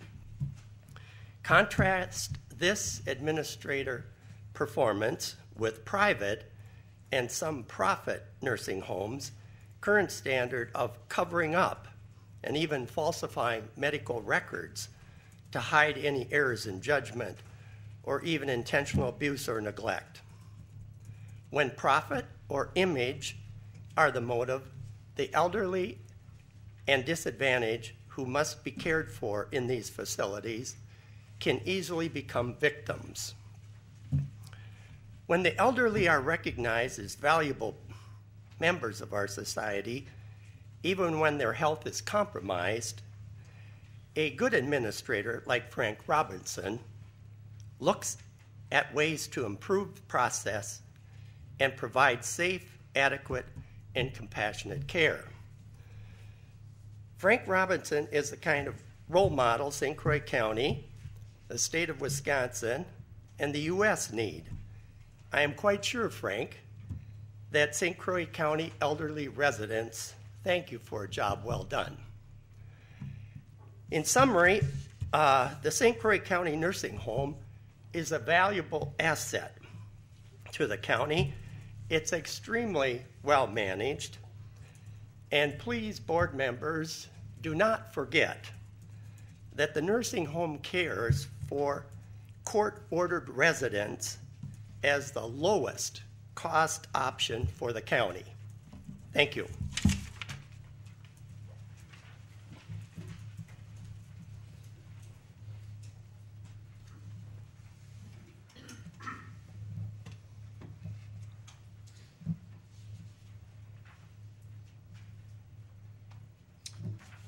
Hello, my name is Rick Procash from Star Prairie. In 2008, throughout the country, voters went to the polls demanding change in government. They expressed how they felt with their vote. Change they got, even here in St. Croix County. But the one item that they did not want changed here in this county was the nursing home. That was evident by the referendum being passed decisively in every voting district in this county. As I talked with people about that referendum before the vote, everyone was surprised that it was even on the ballot. People were passionate about how they felt on this subject. I have heard some of the supervisors say that we should not be in the nursing home business. The county is not in the nursing home business, but it is supplying a much needed service to the residents who pay taxes and vote. This nursing home is one that the county should be very, very proud of for the care that is provided to all the residents of that facility. It's been given, as you've heard, the top national ratings. This does not happen by accident. This is a staff that made it a 5-star facility. That staff puts their heart and soul into every day that they are there. The compassion that they have for people is evident with what happens up there. The people that are living in that home have paid taxes all their life for programs that the general population for many different areas, social services, highways, police protection, etc. When taxpayers need to receive care for their health, it is a feather in this county's hat to know that such a fine facility exists for them. I pay taxes for fire protection and ambulance service. I hope that I never have to use their specialized services, but if I do, I want them to be there. The need for that home is not going away. It is just going to grow as the baby boomers age, what is known as the silver tsunami. For 2 years, in 1999 to 2001, I drove across the state to help care for my failing father, whose health was deteriorating as time went on. I came from a family of 10 kids, and my brothers and sisters put a lot of time stepping up at different times to help take care of him. We did not want him to go to a nursing home. We tried to keep him as home as long as we could and as much as we could, and for the most part we did. There were times that he had to go to a nursing home to get the care that we as a family could not provide to him. That is not something to take light of. People do not want to go to that nursing home, but if they need to have it there, if they need it, it needs to be there. At times it seems that there are certain supervisors that have placed a target on their nursing home for elimination. If any board member feels that to close or sell that home is an option, you are blatantly ignoring how your constituents voted in 2008. The operation of that home has only gotten better, even in light of the budget shortfall. It is time to take that bullseye off the back of that home and look at what others across the nation have seen. This is a fine facility. This is a service for the residents of St. Croix County. The purpose of the county government is to serve the residents of St. Croix County. I urge you to remember that for any future issues about this home that is brought up, to remember what the voters told you in 2008. Thank you.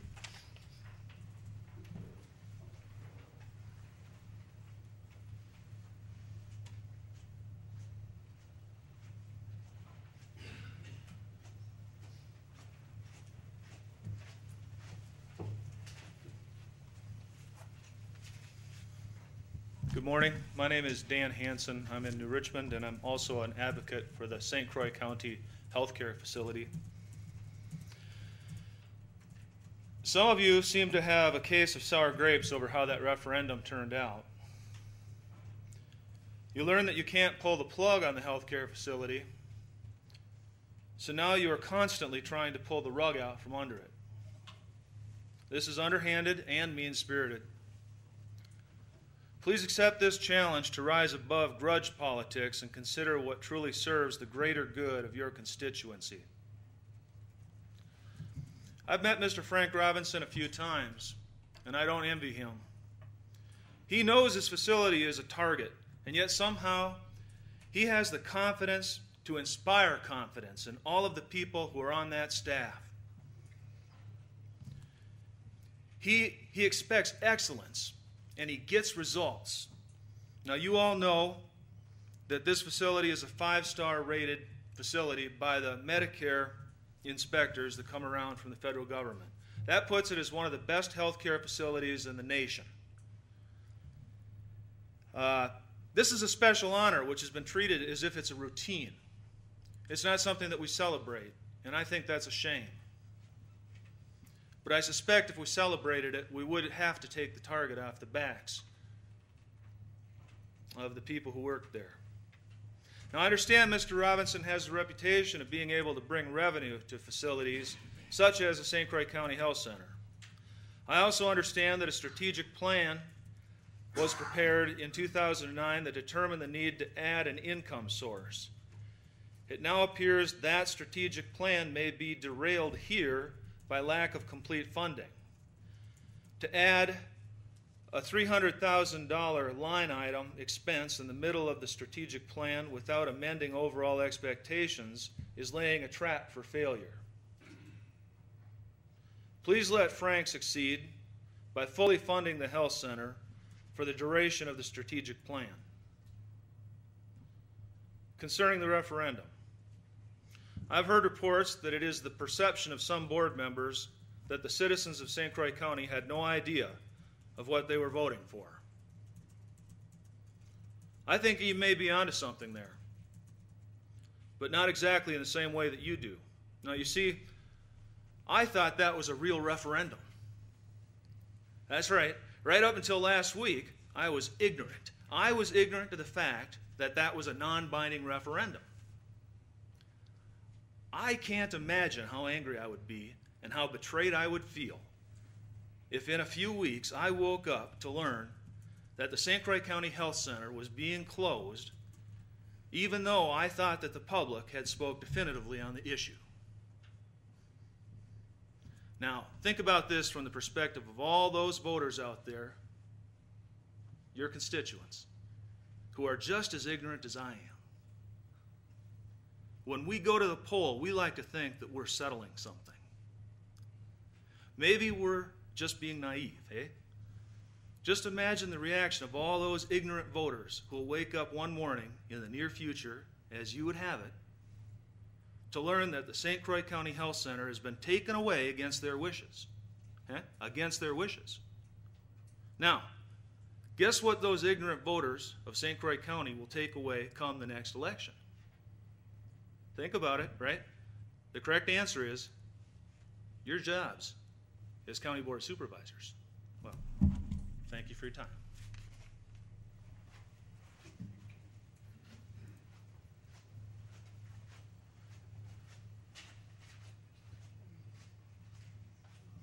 I don't see any more hands. Anyone else wishing to address the board on any portion of the budget?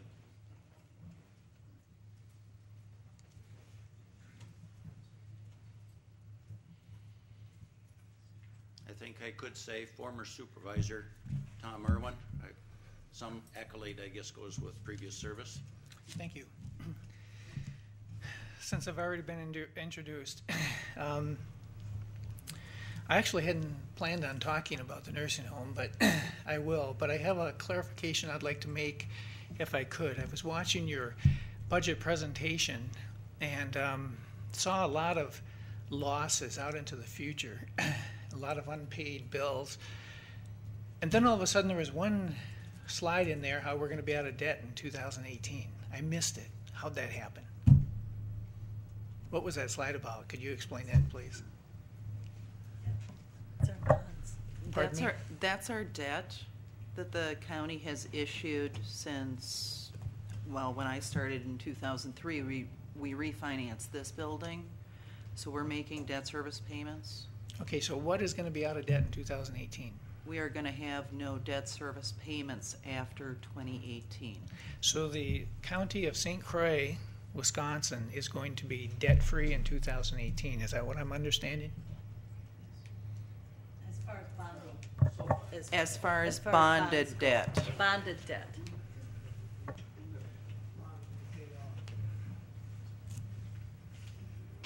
And can I say, Mr. Hood, if I might add, that's assuming that we do not incur any more bonded debt prior to 2018. Okay. That's just debt that we have bonded for that we owe back to some big companies. Mm-hmm. So life is good. Is that what I'm understanding? All the foreclosures that you had on earlier slides, the millions of dollars that we're going to have to cough up and pay for that's not coming in property taxes because of people who have lost their homes and those who have not yet lost their homes, but they're not paying their property taxes. Do they understand that? And yet at the end of the road, we're going to pay off our debt and be debt-free. Assuming we do not incur any more debt. Okay.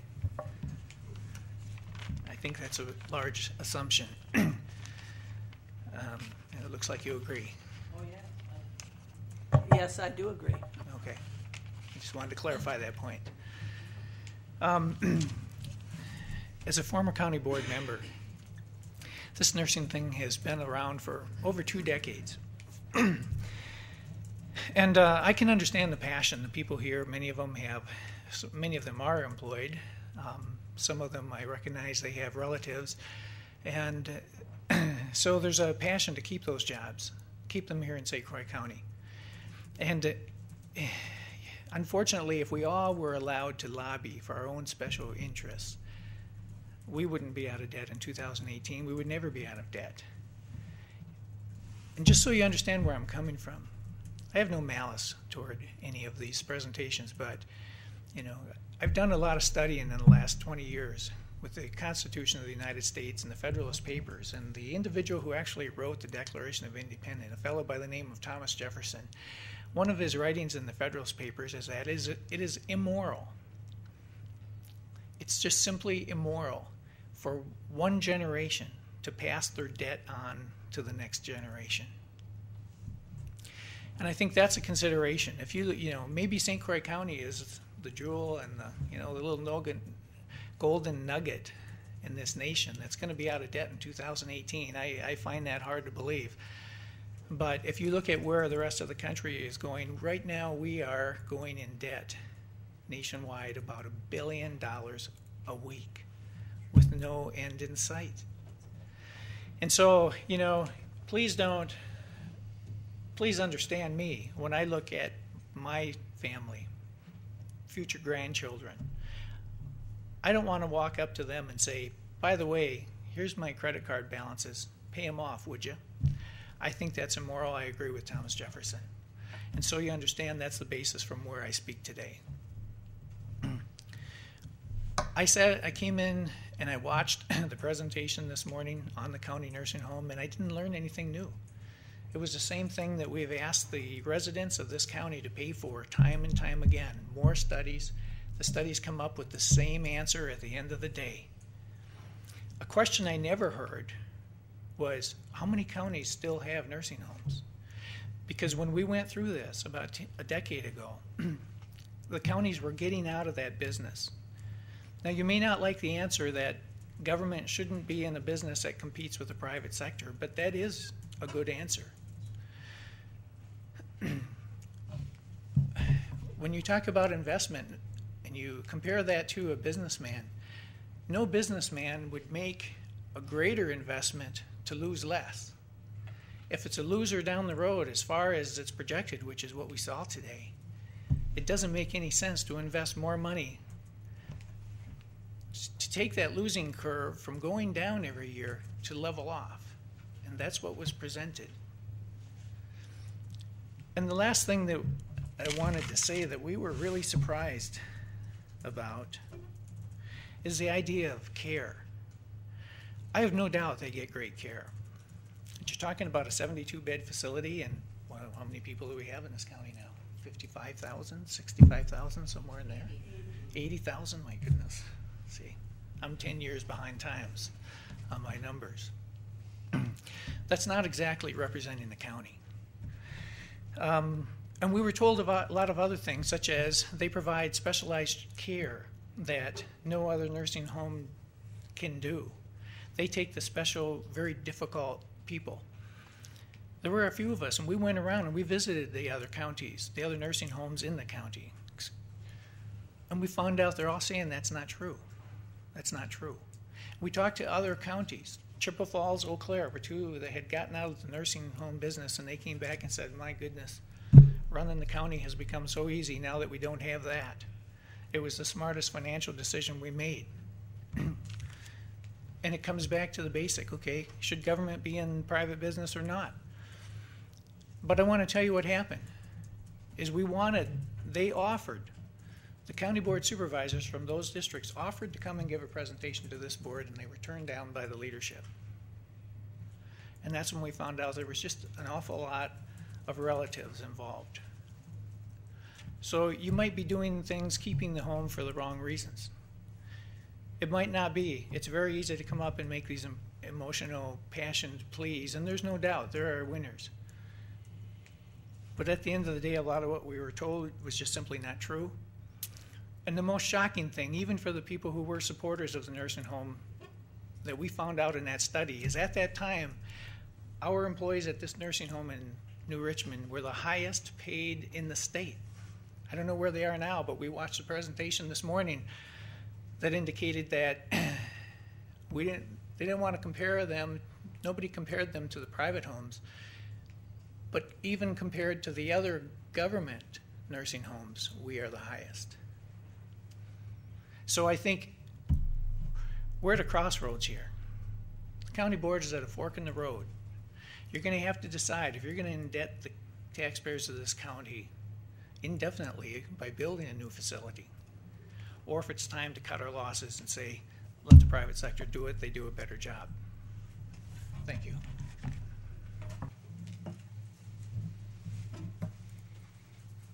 Anyone else? One more chance. Anyone else wish to address the county board during the public hearing? Does it relate to the public hearing? Yes. State your question.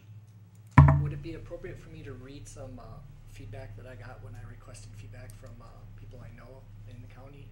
Would it be appropriate to read that at this time? This is a feedback from a constituent that couldn't be here and has asked you to read that? Yes. Is there any objection? I think that would be appropriate. I see no objection from any supervisors. Go ahead. This would be considered input in the open hearing. From Marvin Burton, who lives just south of Roberts. He's not in my district, but he's a friend. He said, James, why don't you suggest that they do a study to privatize the highway department and the nursing home and other jobs and let the private sector do them, just to see how much money we could save. And then one more. This is from Carlene Jensen, who lives in my district, and she actually works with me at my employer, so I know her well. And she said, thank them for the excellent job plowing our road every winter, and don't raise my taxes. And 3 smiley faces. Okay. Anyone else? Third time. Seeing no other hands, I'm going to declare the public hearing at an end. And at this point, we will move into our regular agenda. Our next item is a resolution that relates to the budget, but as you are aware, we need to have a separate resolution which details, and you have that resolution, details the county aid bridge construction. This is a statutory requirement under Wisconsin Statutes 82.08, and I'm assuming that there is a member of the Transportation Committee that will bring this forward for consideration and discussion. I'll bring it to the floor. Is there a second? Motion Rebholz, second Schrank. We'll enter that, and then we're into discussion. Be right with you, Supervisor.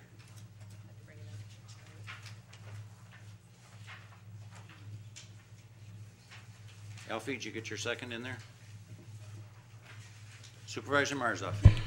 Did I misunderstand you at the start of the public hearing when you said that after the public hearing had been completed, you would open the remainder of the discussion to county board members for input? We are going to do that. I'm just disposing of what really essentially is a housekeeping item, and then we're right into our discussion. Thank you. Any discussion on the county aid bridge resolution? Supervisor Lucky. Is there a typo in the therefore? Should it say grant the petitioners county aid?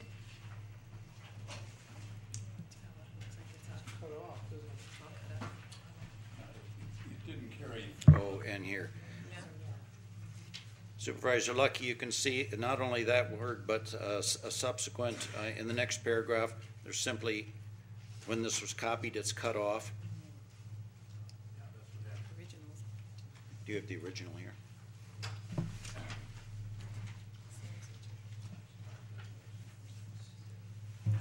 Well, it's cut off here too. Yep, yeah, that is the original. Yeah. So, which is taxable for. Taxable for what? I'll call on the chair of the Transportation Committee to give us the correct verbiage. I don't want to speculate.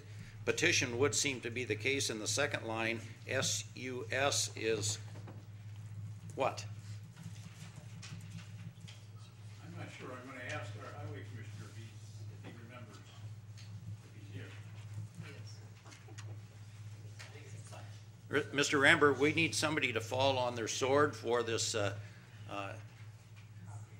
copying error. Would that be you? Sure. Okay. Yes, I see it didn't wrap. There's printing. Is that one full? I'd have to look on our database to see what is all there. These copies that I have as well are not the originals, and I believe they're on their way here in the House mail with the petitions themselves. So I believe Linda is correct in that it's petitioners, and then to meet all appropriate property in the county which is taxable for such.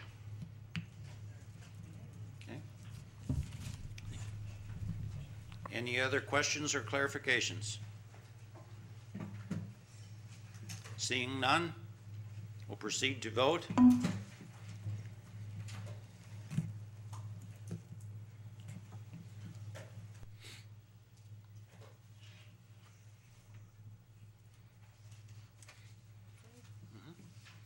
And the resolution is adopted.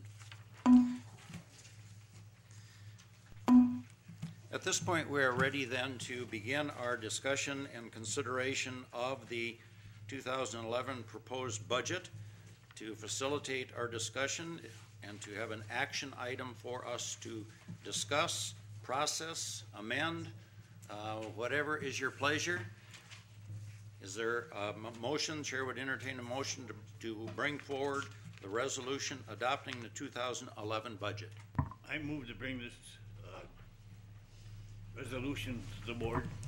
Motion Supervisor Ritz, second from Supervisor Schrank.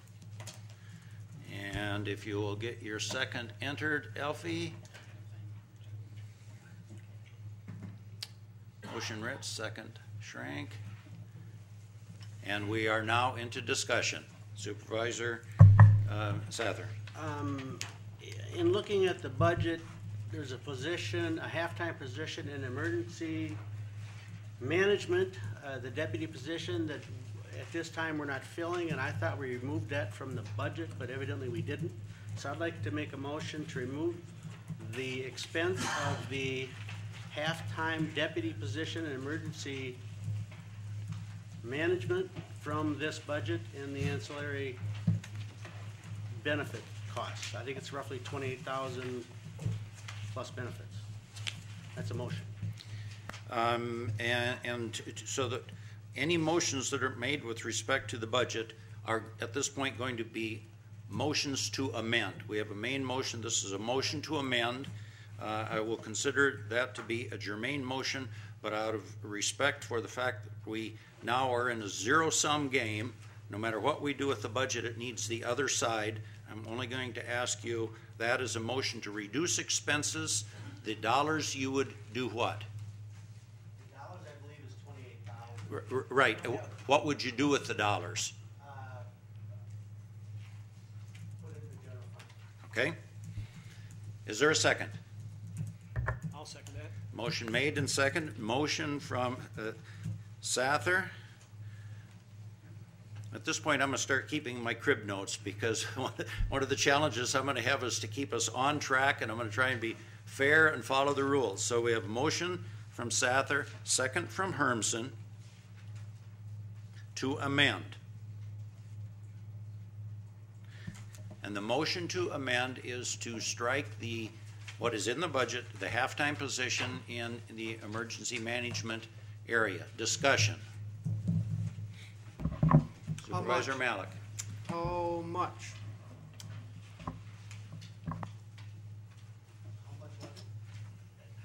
I heard you estimate it, but I guess we need Michelle to tell us.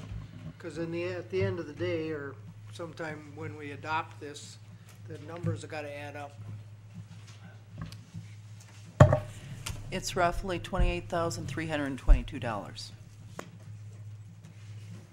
off the nearest dollar, I bet. 28,322. I'm wondering if there's going to be any appeal from the Emergency Management Committee or the Public Protection Committee as to why this is so absolutely essential that it not be cut.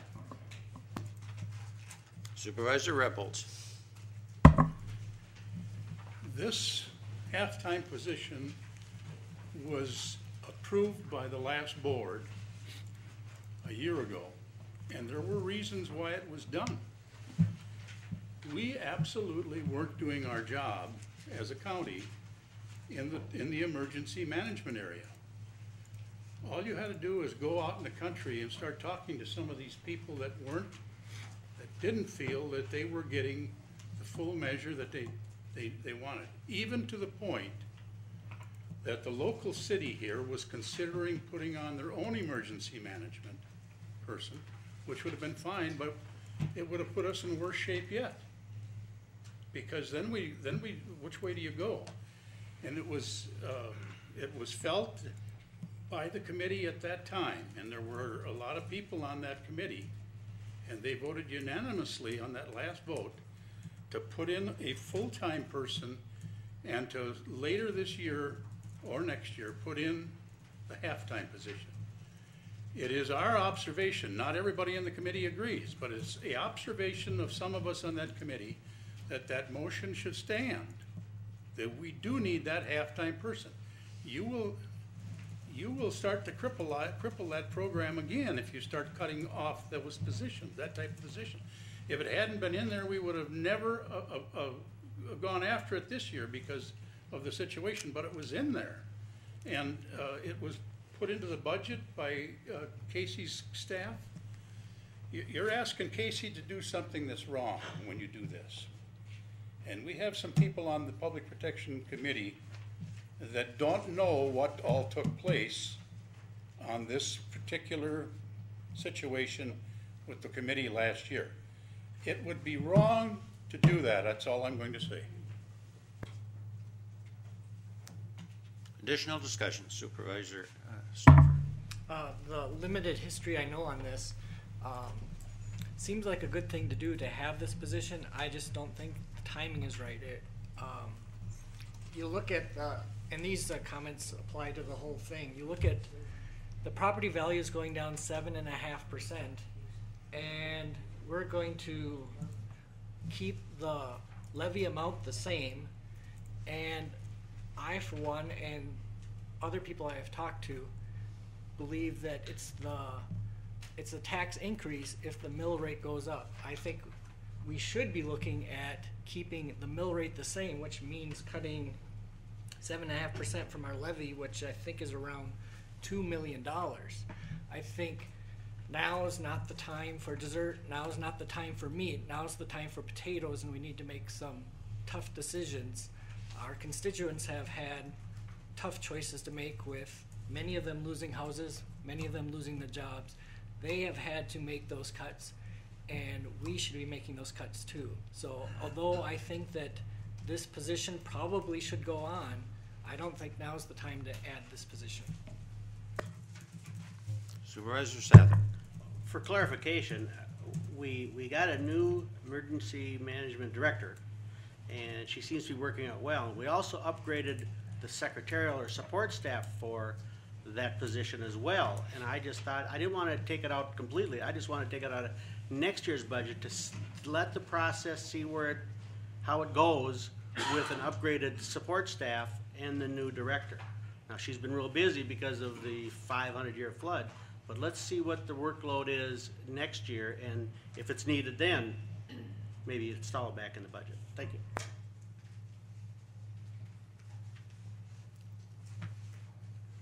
Hand up. Ready to vote, Mr. Chairman, on the amendment. Okay, I thought you were wanting discussion. Any further discussion? If not, we will proceed to vote. This is a motion to amend. Steve, you need a second.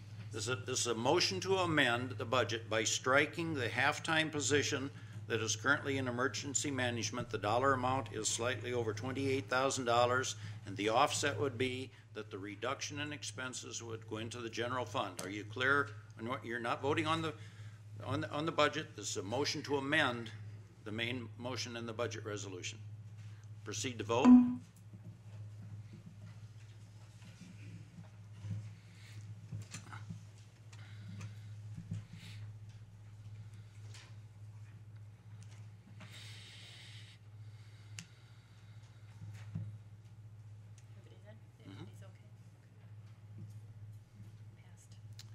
And the motion is, the amendment is adopted. At this point, the halftime position has been removed from the budget, with the offset being into general fund. Additional discussion.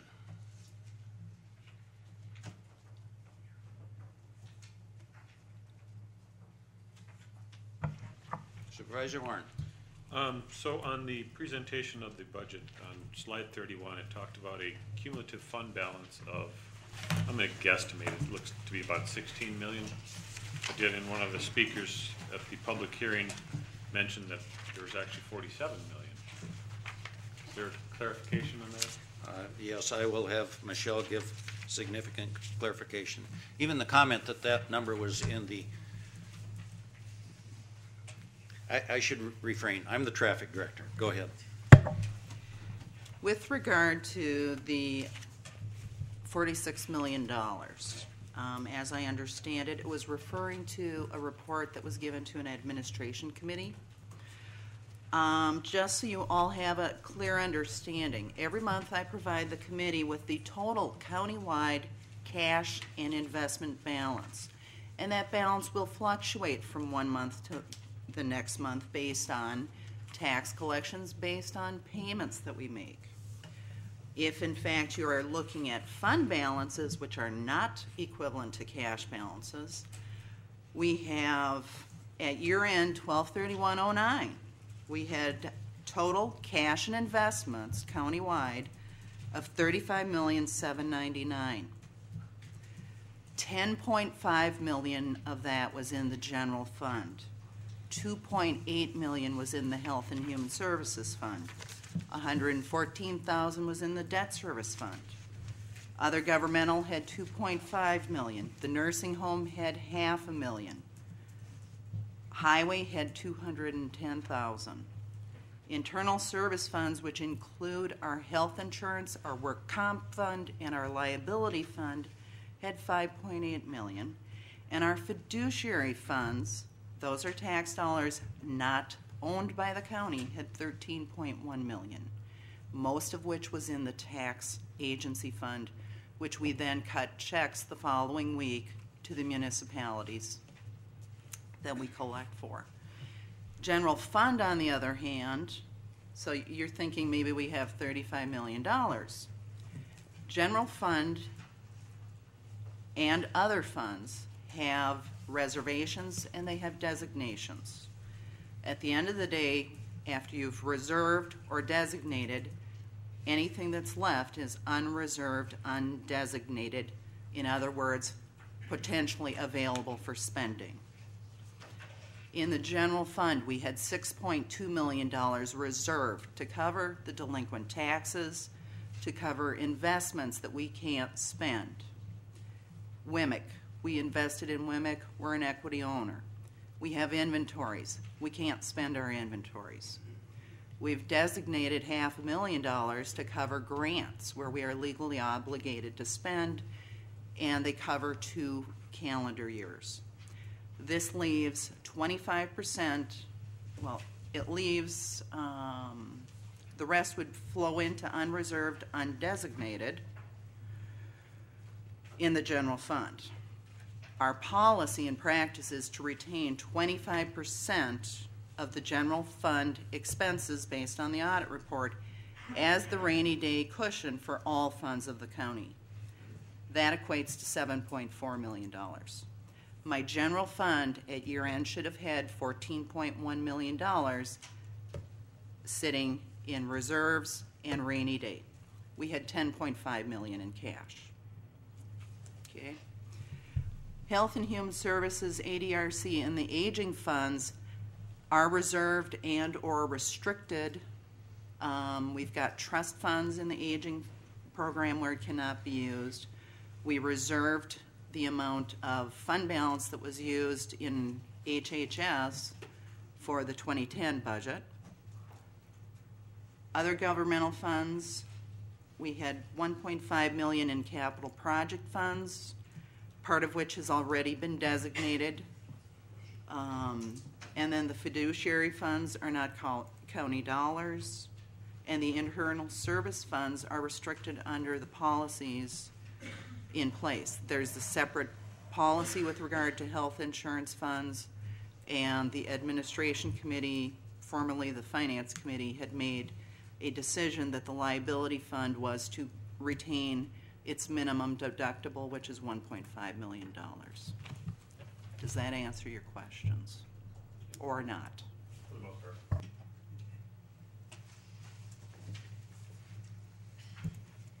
Additional discussion. And again, let me point out, as I did with Supervisor Sather, since we are in a zero-sum game, if any supervisor makes a motion to reduce expenses, which is what Supervisor Sather did, also identify where would the money go. If any supervisor makes a motion to increase expenses, then that same offset needs to be apparent. Where will the money come from? So we're into balancing priorities at this point. So just so that we've got both sides of the picture. Additional discussion. Supervisor Malik. I'll relieve your mind, Mr. Chairman, by saying I'm not offering an amendment. Appreciate that.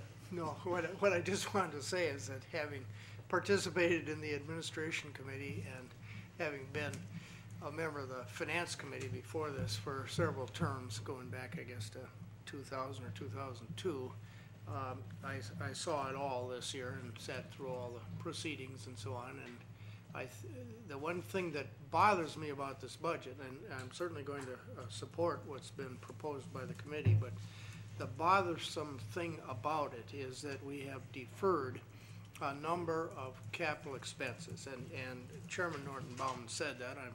But I just feel really bad about the fact that, for instance, the sheriff has deferred the purchase of automobiles. Now, that doesn't make them become 1 year younger automobiles just because we say we aren't going to pay to replace them. They're going to be worse next year. plus their maintenance expense will almost certainly be higher. You know, the expensive kind of maintenance that happens when you don't replace automobiles on schedule. And how the highway department absorbed everything they did and kept zero, I just am baffled. Or for that matter, the Health and Human Services with the incredible cuts that they made so that we could cover the health insurance cost, you know. So it's a really awkward budget. It would be, if only we could have found a way to reduce the salary expense, I'd feel so much better about it. As you can guess, most of the cost of county government is employees' salaries and benefits, you know.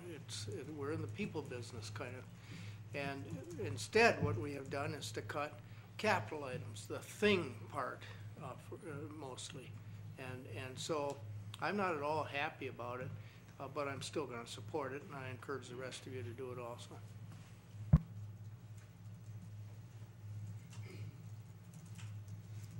Supervisor Hermsen.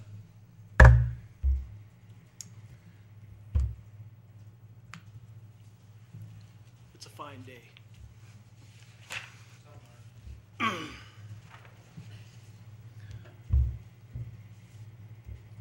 Allow me a little moment here just to explain my position coming into this. And we knew this was coming. We knew that we were going to get a little controversy going, and I think time is to do it is right now.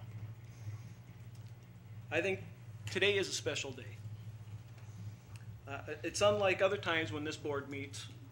We usually pass ordinances or resolutions, and which I would consider is basically limiting people's freedom and their liberty. But today we get to decide how much of our neighbors, friends, and fellow citizens, how much of their hard-earned money we're going to take out of their pocket forcefully. So this is very unique. And now is our time. We get the ability to come at this budget. So often I think, what are we to use as a benchmark or a measuring stick when it comes to the amount we tax people? And the only answer I can come up with is that we have to use the oath we took. Now, I'm getting a little broad here, but really that's what we come into this room and we start to sit in these chairs. The first thing we do is raise our hand and promise to uphold the U.S. Constitution and the Wisconsin Constitution. And when I review the Wisconsin Constitution, it comes down to Article 1. Each section of Article 1 speaks to the individual's rights, except when you get down to Section 22, which I think talks directly to us as a board.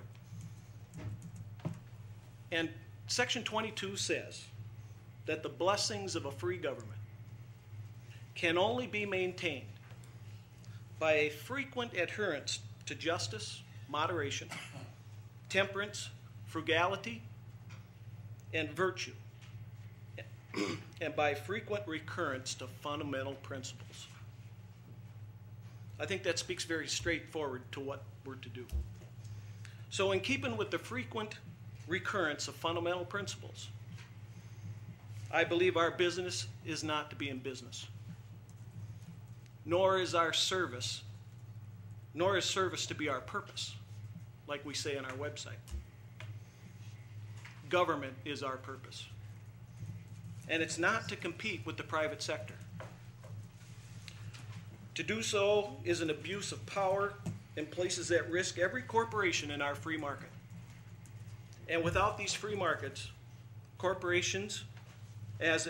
without these free market corporations, we as a governing republic no longer have any freedom this country was founded on. So right now, today's report made it very clear we have no way of controlling the runaway cost of union labor with our nursing home. We can clearly show that the private sector is capable of providing the needed nursing home service required in this county. And it's time we stop interfering with that business. The cost shows that even in government homes, we are off the chart. It's just unbelievable how different we are with labor costs. Doing a little research, and I find it rather interesting.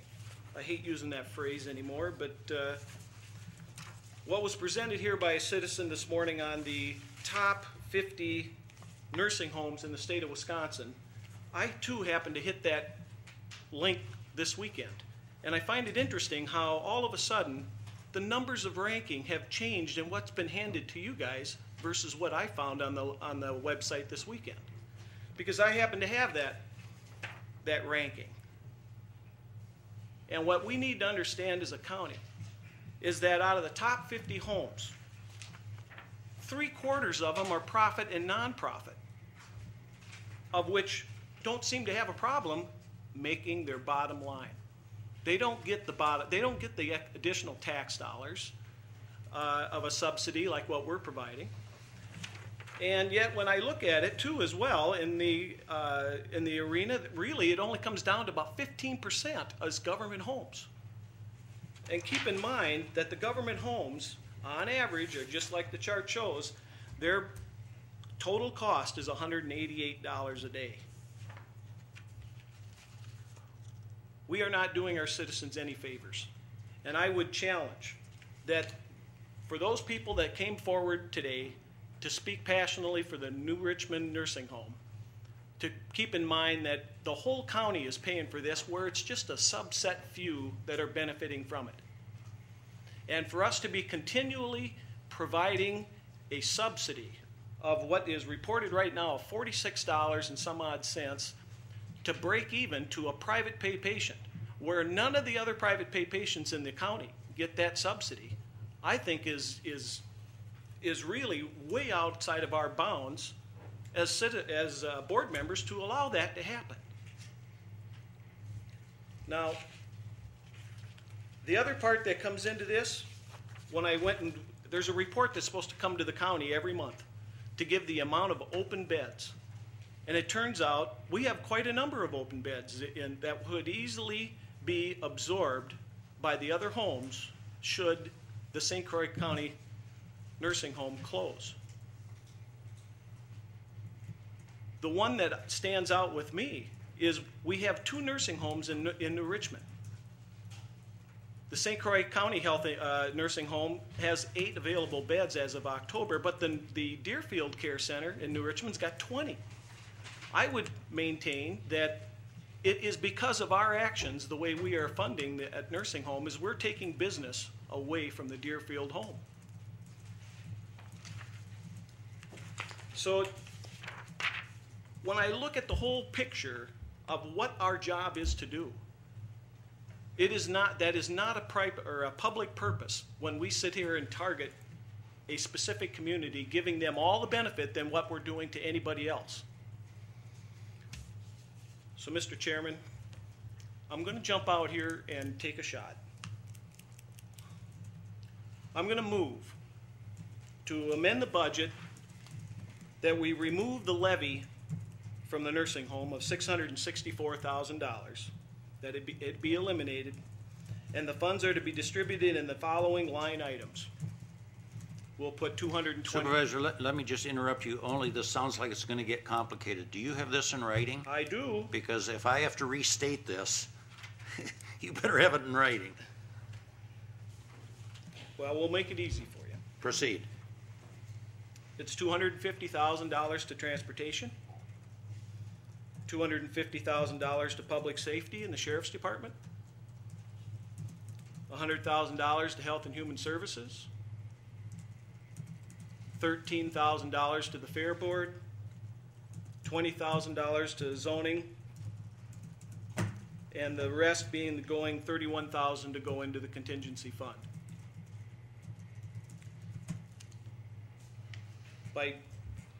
Is that the end of the motion? That's the end of the motion. Hold your remarks, because that would be discussion. Second? I'll second. All right, there's a motion to amend and a second. At this point, get that data in, and then we're going to come back to discussion on that motion to amend. Don't push your buttons, please. Oh, don't.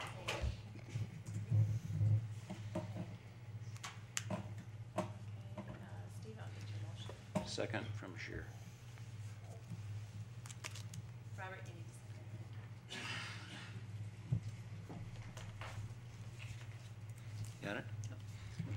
Okay, now we're into discussion of this narrow slice. This specific motion to amend is now under discussion.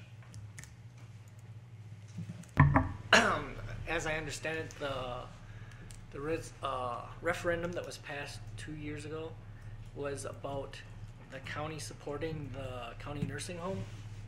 And levy is one portion, one way for the county to do that. I was wondering if anyone has any numbers on the non-levy support of the nursing home that we currently provide, capital, the building, the depreciation, building services, all the other things. Unless those are already included in their budget. Yeah, they really would be. I'm not certain how to respond to that. I understand the question. I'm not certain how to respond to it. It's already in their budget. The building services costs are included in the nursing home budget. It's a four-sided entry. It gets a little convoluted, but we do allocate those costs. Depreciation is not budgeted. The fund does own its building and can recover depreciation expense through the cost reports that set the rates that we get reimbursed. But there is no, we don't budget for the depreciation, and any capital items that might be left in the budget are pretty minimal. The K-tag was moved to the bonding, but there is no building repairs, capital improvement type dollars in the budget. So can you clarify, is the value of the building, like a rental value or something, is that already part of their budget, or that's still support that even if this amendment passes, we'd be providing to the nursing home? Is that correct? Non-cash support. Yeah. Okay. And apparently that's the only thing significant. Yeah.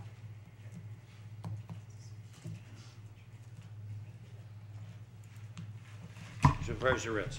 In regards to the number of beds available in the county, we heard that there's supposedly excess. However, if any of you go over to Woodville, you'll find something different. That nursing home is being expanded right now, and I don't know who knows how many rooms. Maybe Brian does, but it's going to be also a two-floor building, part of it. It will be two floors. So if they must have done some work in the need for beds. So think about that a little bit when we say we have an excess and we're building new nursing homes. Supervisor Schrank. I would like to ask Supervisor Hermanson what his intentions are doing, or his intentions are to do with that building, because we're going to have to pay the heating and upkeep of the building when we abandon it. Thank you, Board Chair. Well, we are in the needs of moving, or we have talked about needing to abandon the current HHS offices up there, and that would give the opportunity to move into that building. So we would, that would save us the capital expense of building elsewhere. I think Marzoff was first. Thank you, Mr. Chair. I just wish to clarify the record about something that Supervisor Hermson stated that I believe is categorically untrue. The survey that I found on the internet and that we all have copies of this morning is of 60, not 50, nursing homes in the state of Wisconsin. And the number of government-run homes is 13 out of that 60, and that's 21%, not 15%. I also would like to speak to clarify something that Mr. Irwin mentioned earlier, and that is that Eau Claire County is glad to be out from under its nursing home obligation. It was just 4 or 5 years ago that we all received a letter from Colleen Bates, the then Secretary of the Eau Claire County Health and Human Services Board, She still serves in that capacity and spoke at the recent Wisconsin Counties Association conference in Milwaukee in September. And she said, make no mistake, it's costing Eau Claire County far more now to care for those whom we are mandated to care for than it did during the years that we operated our nursing home. I think we have to look at truth here and not distortion of the truth. Thank you. Supervisor Horn. There was mention that the Deerfield facility in New Richmond, it's a very fine facility, has 20 open beds. There is to my understanding, there is a income requirement to move into that facility. So I guess my question would be, of the current residents at the St. Croix County Nursing Home who do not meet the financial, they don't have the income to go to the Deerfield facility, where do they go once we close this facility down? Because they don't meet the requirements of Deerfield. So those 20 beds that are available are not available to some or many of our residents.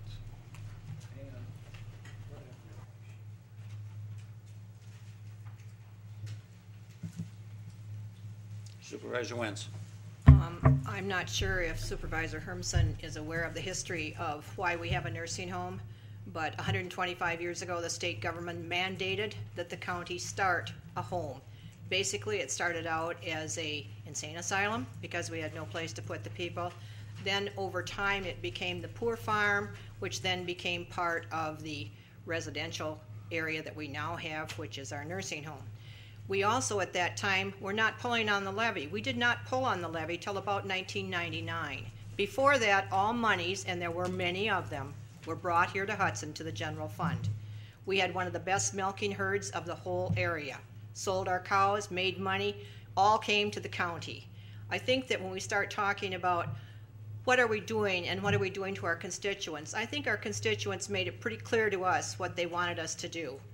And granted, we've come into some hard times, but I think we can manage to get over those hard times. And at this particular point, I don't think is the right time. We had our goal setting session and we talked about what were our goals for the nursing home. We talked about getting off the levy at 2015. The first year that Frank was here, we went down 35% on the levy.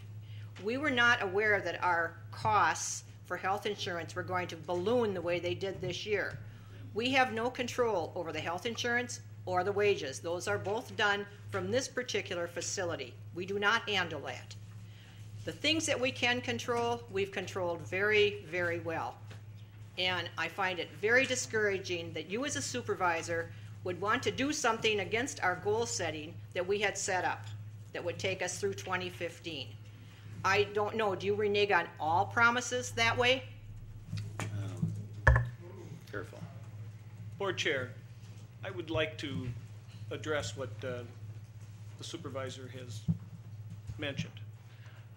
The board was also led to believe when we hired on the nursing home administrator that we'd take a 30% reduction last year in the levy, and it would take a 20% decrease every year to that 5 years we would be off the levy.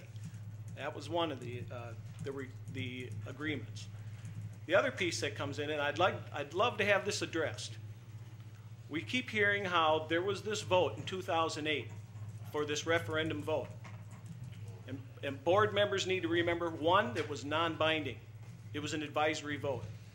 Two, I would ask the board members, if the vote had been to give every member, or to give every citizen of the county a $10,000 check, what do you suppose the outcome of that vote would have been?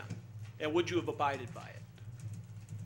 We got a duty here, and it's way different than giving subsidies to things that the private sector can provide, and especially zeroing in on one home.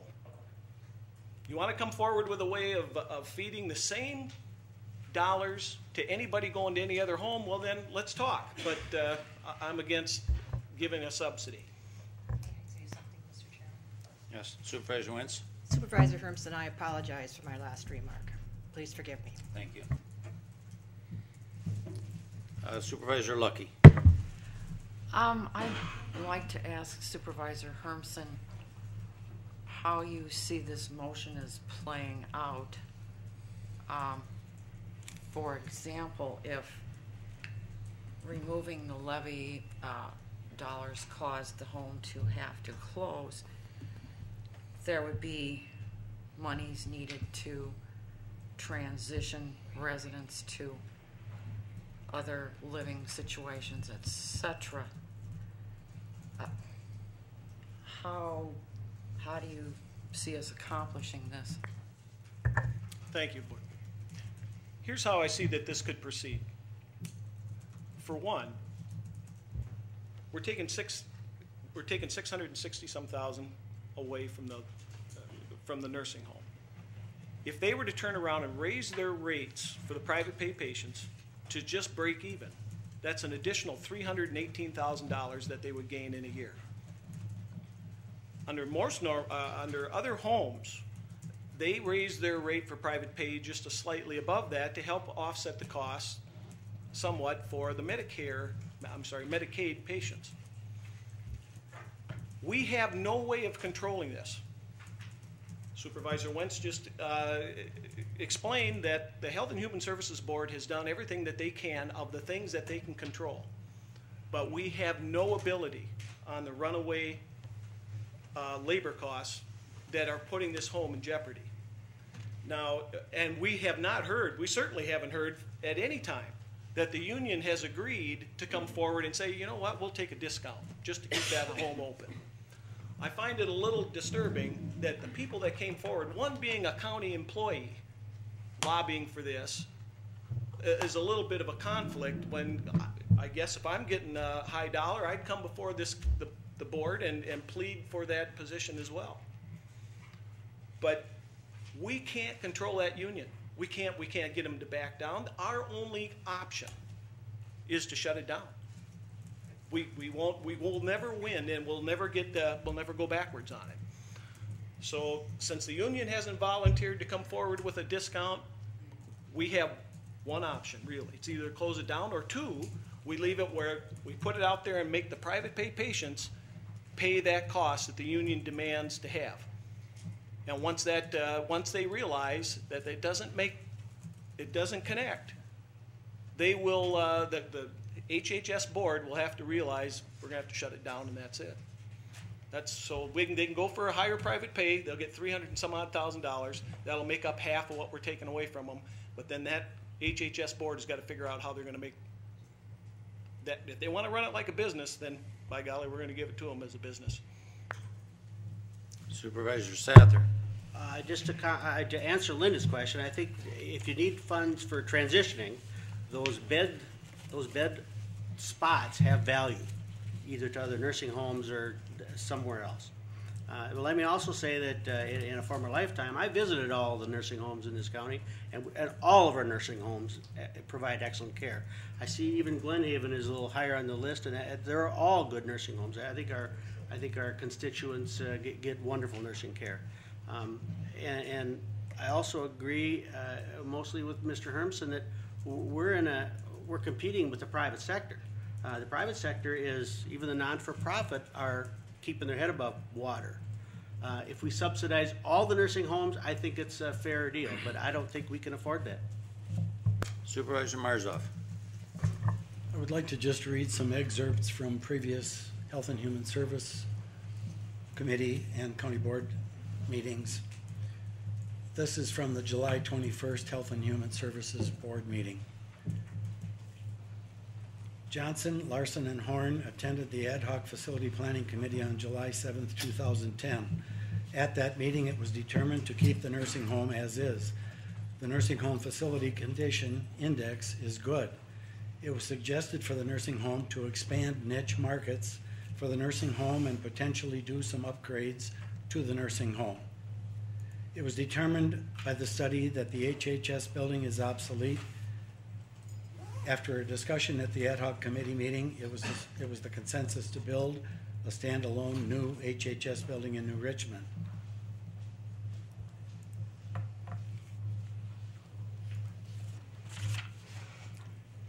The following financial reports for the nursing home came through April and May 2010 and were distributed. Nursing home revenues are on track. Medicare census is lower than projected, but private pay census is higher. IGT funds of $375,750 were received, which is less than the $469,000 budgeted.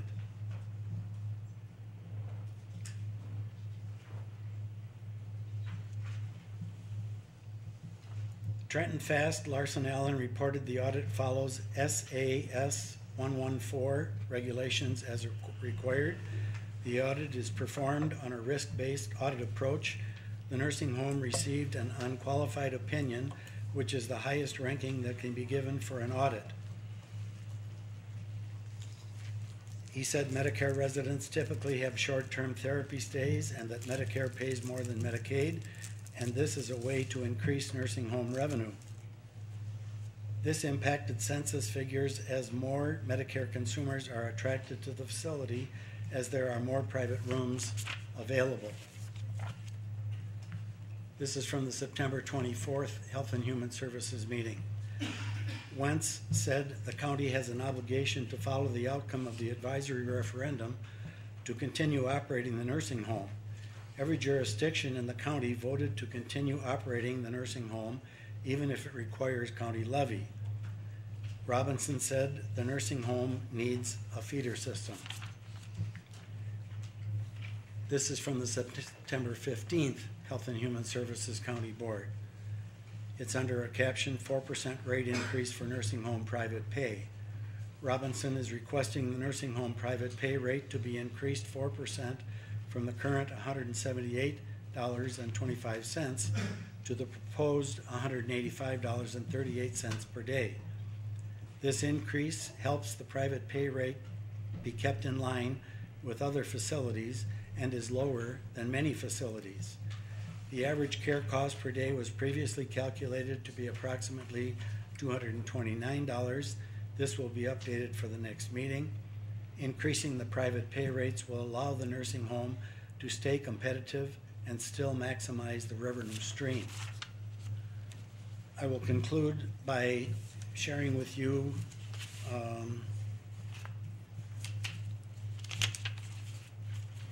a note that I wrote to my daughter this morning.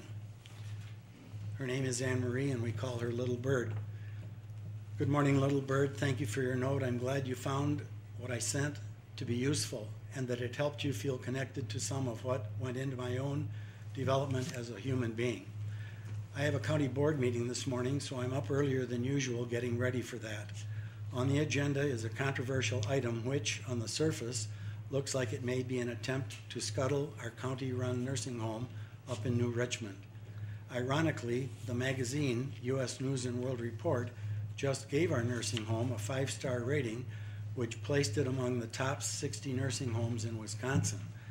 Sadly, however, there are several outspoken county supervisors who have never wanted our county to continue running its nursing home in spite of the many good reports which consistently come from that facility. And then I say to her, the nursing home employee's motto is, how many of you in this room know what the employee's motto is at the nursing home? Raise your hands.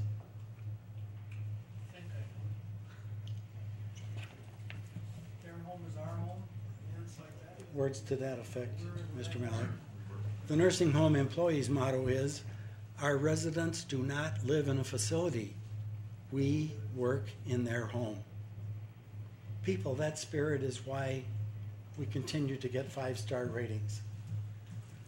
That certainly is a positive statement, and it accurately reflects why our nursing home continues to receive such good ratings each time it is evaluated. Thank you for writing Do Well this day. Supervisor Stauffer. If we remove $691,000 from of the levy amount from the nursing home, according to my calculations, that would come out to a 13.6% decrease in their revenues, and would correspondingly, if you take the same percent decrease in their cost per day comparison, so it would force it to be reduced from 240 to 208, which is still 10% above the median nursing home costs. I don't see the relevance of people saying that this motion would kill the nursing home. It's still giving them sufficient funds to do what they have. I mean, they're gonna have to make some interesting choices, like our constituents have had to make interesting choices, but we're still supporting them, and they can still go on. Supervisor Schrank.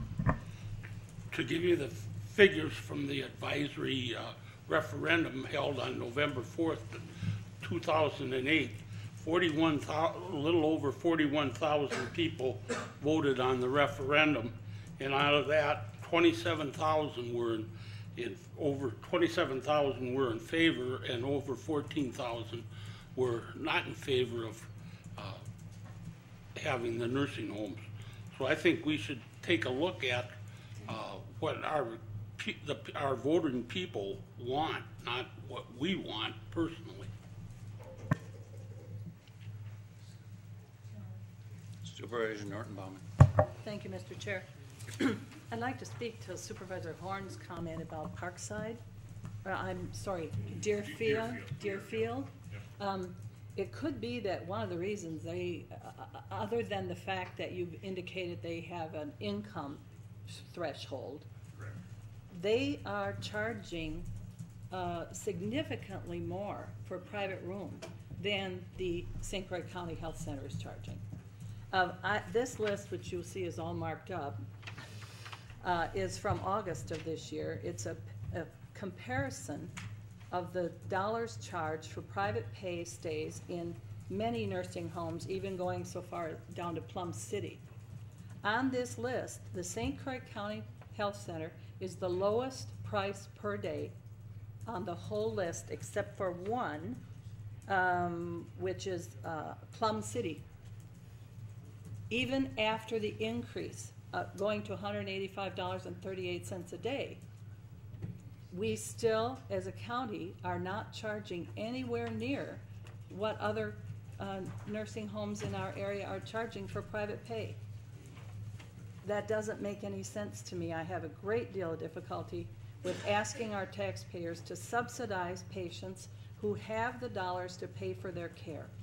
And if the care, and I'm not doubting that it is a five-star care, I would think that private pay patients would be willing to pay whatever the cost of the care is to stay at the St. Croix County Nursing Home. And I have a lot of difficulty with this subsidy because I've talked to other nursing homes in this area, and one of the things I hear from them is that they have trouble competing on two fronts: the cost of the room per day per patient and what they can pay their staff and retain staff in the face of a facility in the county paying a significantly higher wage to their staff. That facility being the St. Croix County Health Center. Supervisor Scheer. Thank you, Chair. I'm hearing a whole lot about subsidizing people in the nursing home, and that's a real interesting point, how we've somehow decide who gets money and who doesn't.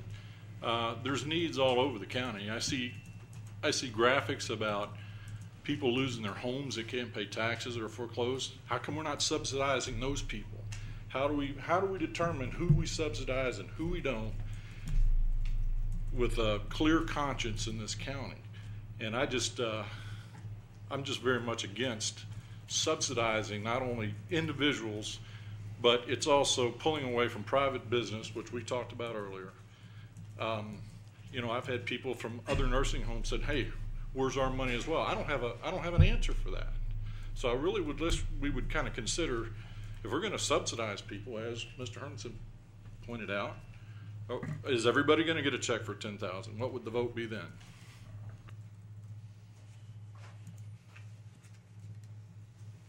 Supervisor Just Sather. one last comment. Mr. Hermson's motion is not necessarily to close the nursing home. We've heard that we might have room to raise some of the rates. Maybe it can stay solvent, but I don't think we need to be subsidizing it. Supervisor Malik. I'd like to ask Michelle if she agrees that with what has been stated by an earlier speaker, that raising the private pay rate to the averages found in the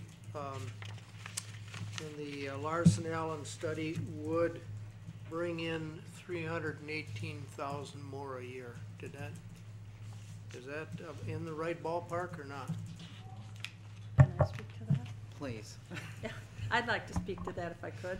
If you take the $46.26 per day, which Larson Allen says is the loss we have every day on a private pay rate patient, and you assume that we have had an average of 19 private pay patients, and you multiply that by 365 days, my figures come up with around $320,000 that we are currently subsidizing private pay patients at the St. Croix County Health Center.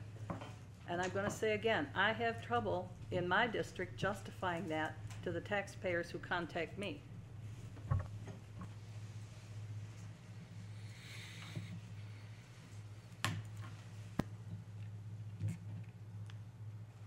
Have we exhausted ourselves? Discussion? I got one more comment. Let's keep in mind that the other government homes, like they said, at $188 a day, the median that the Larson Allen report shows. If we as a county could run that home at that point where they could break even at 188, we can support the private pay patients. We're providing the home and we're breaking even. And that doesn't have anything to do with what the private sector is doing. But by the fact that we're that far out of line, we're not here providing service to the citizens. The only ones that we're providing service to is the union. Let's make that very clear. That's the only ones we're feeding. So if we get that, they get that number in line, and that's what I would suggest HHS do, then we can talk. But as long as we're this far out of whack, that's where I'm saying they don't need levy dollars. Any further discussion? I don't want to cut this off. Sharon has something. Supervisor Norton Baumann. Thank you. Someone spoke earlier about how we continue as a board to cut capital out of our budget every year. Thank you, Mr. Malik, you did that. And that's been one of my concerns. This is my third year serving on what was the Finance and is now the Administration Committee. And every year we take a look at the requests for what departments indicate to us that they really need to do their job or jobs, and we cut capital. I have a great deal of difficulty knowing that for instance, we're taking $320,000 and subsidizing private pay patients who have the money to pay their own way, while we ask the sheriff to not buy squad cars, and we ask the highway department to not do the work that's in their planned program of work, and we ask the fair board to take a cut. Mr. Hermson mentioned the fair board. We cut them $13,000 over what we gave them last year because we just couldn't find the money. Every department in this county is continually asked every year to cut capital items or cut staff or cut something. How long are we going to keep that up? Until we end up with such large requests for capital that we have no way to provide it except go back and bond and put another bond issue so that after 2018 we're still in debt. Any additional discussion? I think we're ready to vote on the motion to amend. One of the responsibilities under Robert's rules is that the chair needs to restate the motion. Unless there is objection, I'm going to have the maker of the motion read it again because I don't have it in writing and the maker does. So unless there's objection, I'm not going to restate it. I'm going to have the maker restate it so you know exactly what the motion to amend in front of us is. I move that the levy for the nursing home of $664,000 be eliminated and the funds be distributed to the line items as follows. $250,000 for transportation, to the Transportation Department, $250,000 to Public Safety and the Sheriff's Department, $100,000 to Health and Human Services, $13,000 to the Fair Board, $20,000 to the Planning and Zoning, $31,000 to the Contingency Fund. I'm sorry. The second was Shearer. Motion, Hermson, second, Scherer, yes. Okay, you've heard the motion restated. We'll proceed to vote. This is a motion to amend.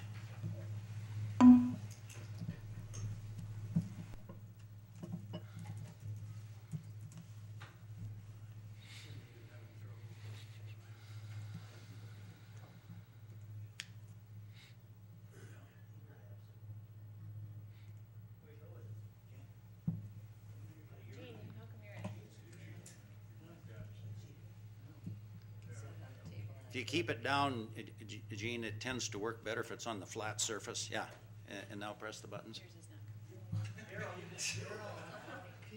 I'm not voting, I voted. And I confirmed even before. Uh-oh, why won't it let me do this?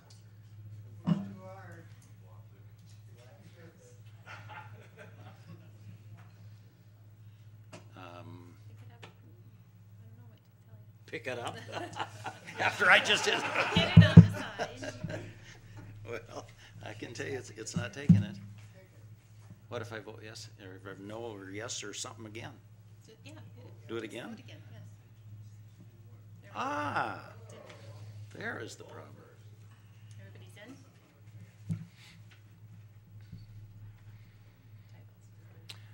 in? It's a tie. And I was afraid of that when Ryan was here, only because that meant that we had an even number. A tie vote fails. The motion to amend fails. We're back to the original resolution that's in front of us. Open for discussion. Supervisor Norton Baumann. I'd like to amend this budget to remove from the nursing home budget $320,813, which would be the increase they would receive if they charge private pay according to the information we got this morning. They would quit losing the $46.26 per day and put that $320,000 into $100,000 to the Highway Department, $100,000 to the Sheriff's Department, $100,000 to the Health and Human Services Department, and $20,813 to the Contingency Fund. You have that in writing? No. I don't, but I can put it in writing. Put it in writing so it can be properly restated. Is there a second to the motion? Second from Peavy. Enter your second, Bill. We've got a motion. Oh, I'm sorry. No, the motion comes here, right?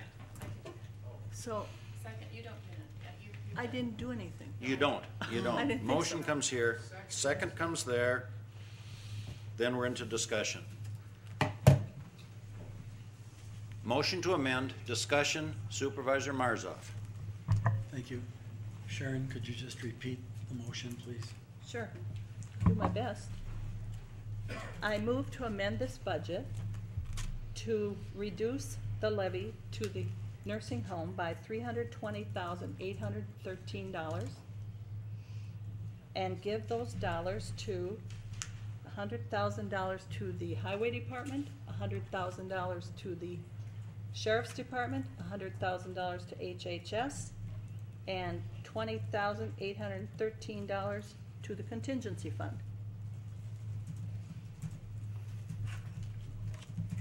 Discussion.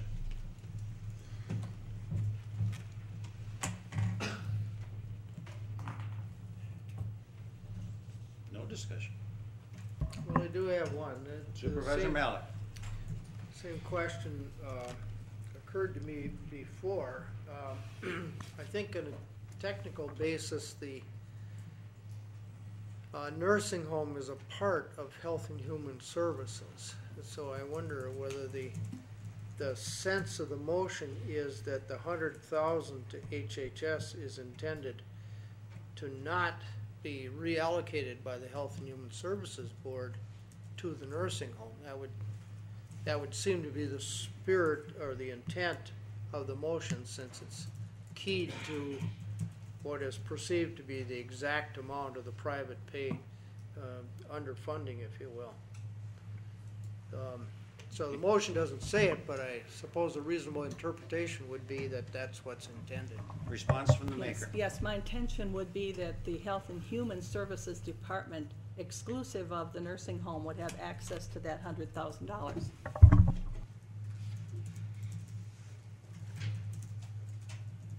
Any additional discussion?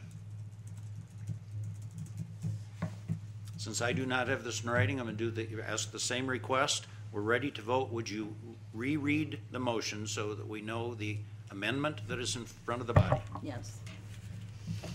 I move to amend this budget to reduce the nursing home levy by $320,813. Those funds to be reallocated as follows: $100,000 to the Public Protection or Sheriff's Department, $100,000 to the Transportation or Highway Department, $100,000 to the HHS Department exclusive of the nursing home, and $20,813 allocated to the contingency fund. You've heard the restatement of the motion. Proceed to vote.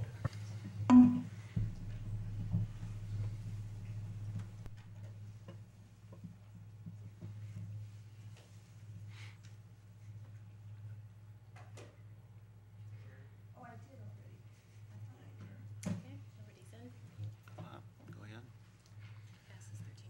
That amendment passes. We now have a twice amended resolution in front of us. We have had two motions to amend that have been adopted. We're back to discussion now on the resolution adopting the 2011 budget as amended twice. Are we required to amend this 3 times? I don't think so. We could pass it, couldn't we? We could. I'm asking if there is any additional discussion. Supervisor Stoffer. Assuming this is germane, I have a motion to amend the budget and the last debt thing, whatever it's called, to remove the $300,000 for the enterprise software and corresponding reduction in levy. Can't do that? That was part of the proceeds.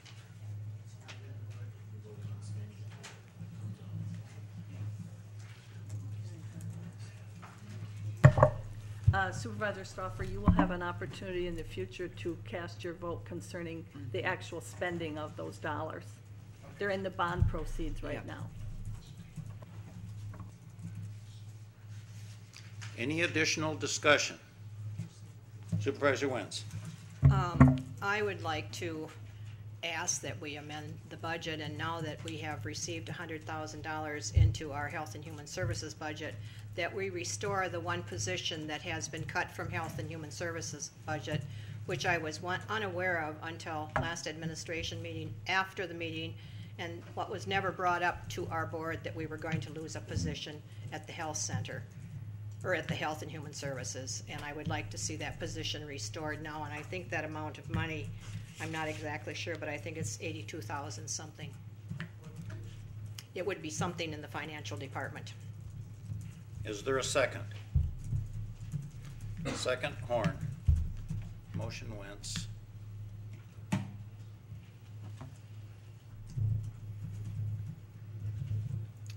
And second, Horn. If you put in your second, Fred.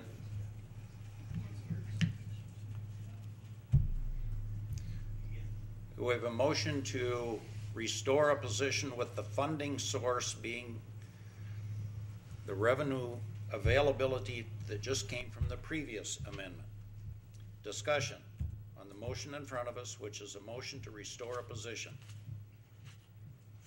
Supervisor Lucky. Could Fred Johnson please speak to what this position entails?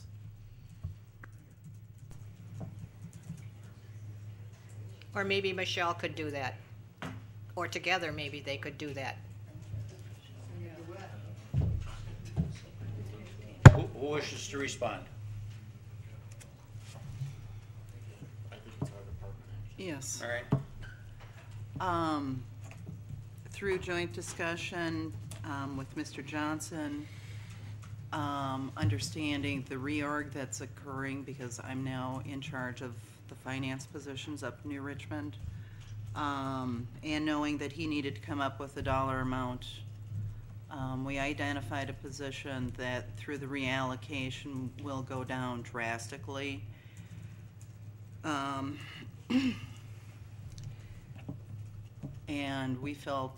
I felt that through reallocating those assignments, the position could be eliminated.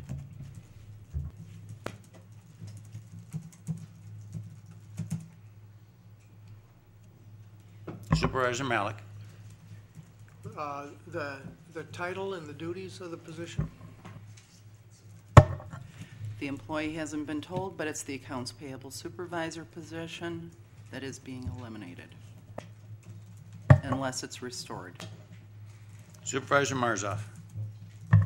If it was appropriate to do so, is there some reason why this never came before the Health and Human Services Committee?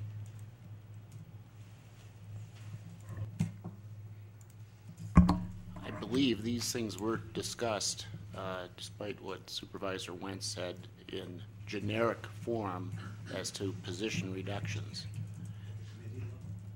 I'll have to defer to Fred, but at administration, it certainly was. Supervisor Sather. I guess in administration, when we talked about reorganization, Michelle offered that with that there might be some efficiencies, and therefore that's when evidently she decided that's where she could provide us with the best bang for our buck. And I think that should be her decision because it would be her employee if she's willing to. If we want to lose some salaries, this is one here we can. I think we should let Michelle make that choice and thank her for it. Fred, do you want to respond? Yes, with the reorganization of the financial department, which came before this board, I can't remember the specific date, but very recently, the finance folks up at Health and Human Services ultimately report through the administration committee, and as such, it seemed reasonable and appropriate to me that that's the committee that primarily addressed those issues.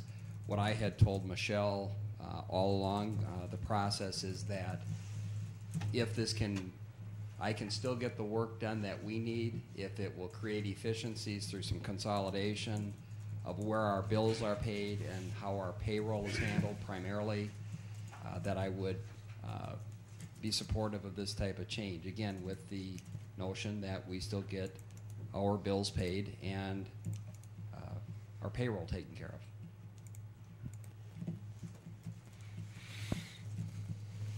Supervisor Scheer.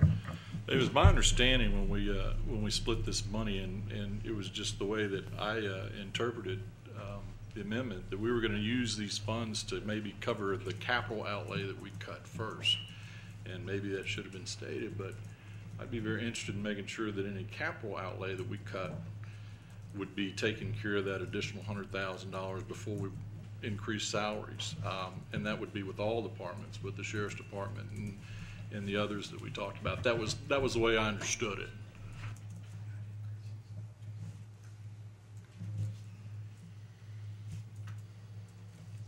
Any further discussion? Supervisor Norton Baumann. I'd be reluctant to add any proposed staff cuts back into our budget when we're so desperately trying to stay lean and mean.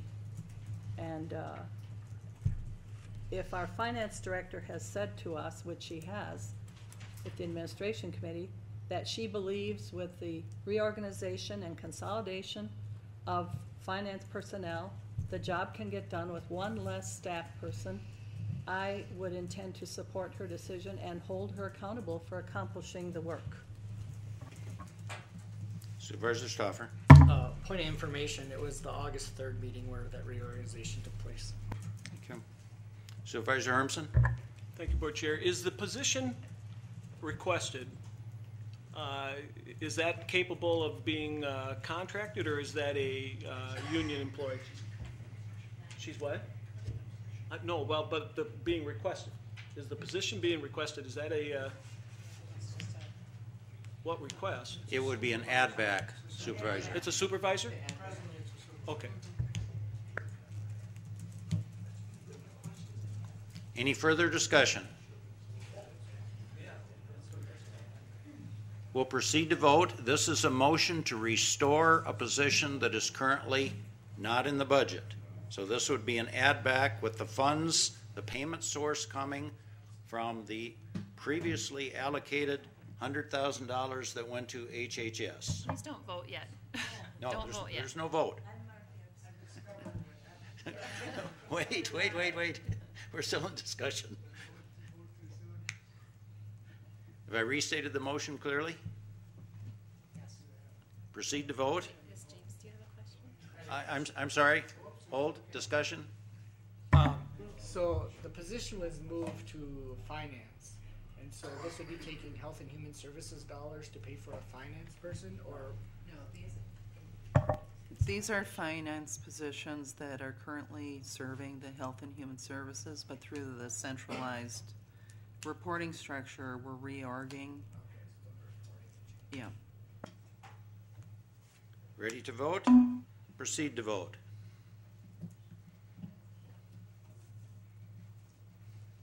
Okay.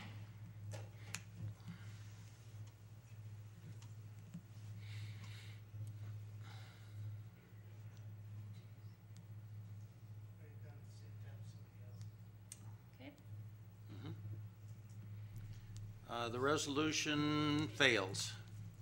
The position is not restored. We're back to discussion on the amended budget resolution that's in front of us. Any further discussion? Supervisor Stoffer. I'll try another interesting one.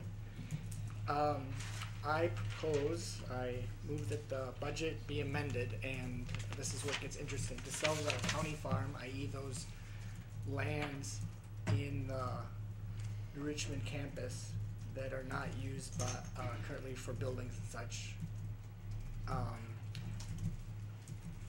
and to add those funds into the general fund with the understanding that it takes time, and so the exact timing of that is unknown and the amount is unknown. Is there a second?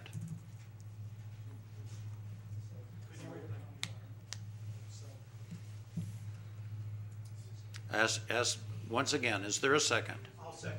Mr. Chair, is this germane to this discussion?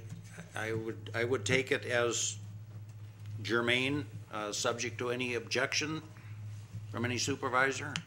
It's a budget item. We have an objection. At this point, since an objection has been raised, the ruling of the chair is that it is a germane item. There's an objection that's been raised. By show of hands, do you wish to sustain the ruling of the chair, or do you wish to overturn the ruling of the chair? Just by show of hands. I thought I stated it, but if I didn't, I apologize. A show of hands first. You will sustain the ruling of the chair, which is that it's germane. All right. Show of hands is the contrary. It's not germane, and the motion would be out of order. I think that it is overturned. Yep. The objection is sustained. The ruling of the chair is overturned, and the motion is out of order. Yeah, 10-9 is what I counted. 10-8. Well, 10-8. We had 10, so.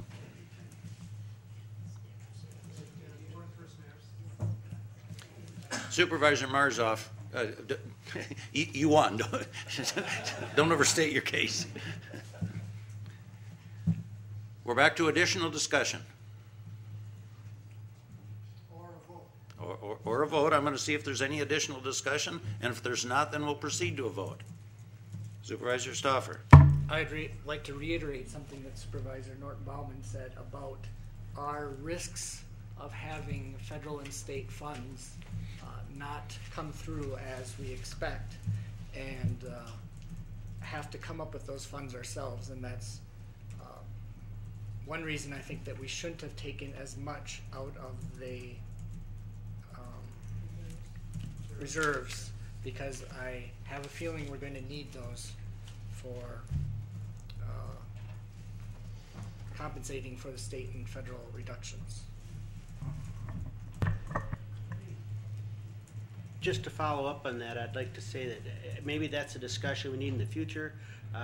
You know, bring it to the administration committee. Maybe we can see what the value of the property is, and then we can, if we decide to sell it, we can then put it in the reserves, if that's what we decide to do. But I think that's a further discussion, in my opinion. Thank you. Supervisor Rebholz. I want to make sure that we sell that farm at the right time, that we don't sell it at the lowest point right now, because sitting on it this long, we may as well sit a couple more years, let it get worth a little more money. Supervisor Ritz. I think most of us don't realize there's a rent on that land of about $48,000 a year. I think that's right, isn't it, Esther, about that? And that can continue. 10 years, you got almost 500,000. So let's think about that too. Supervisor Norton Bauman. Yeah, I'd just like to remind Supervisor Stauffer that any sale of any land that the county owns has to come back to this board for approval. When we get right down to, we got an offer in our hand, are we all going to approve and accept the offer that we get? So I think Supervisor Sather said it properly. Bring that suggestion to the administration committee and we'll take a look at it. Any additional discussion on the budget resolution that's in front of us, twice amended? I'd like to call the question, Mr. Chair. What?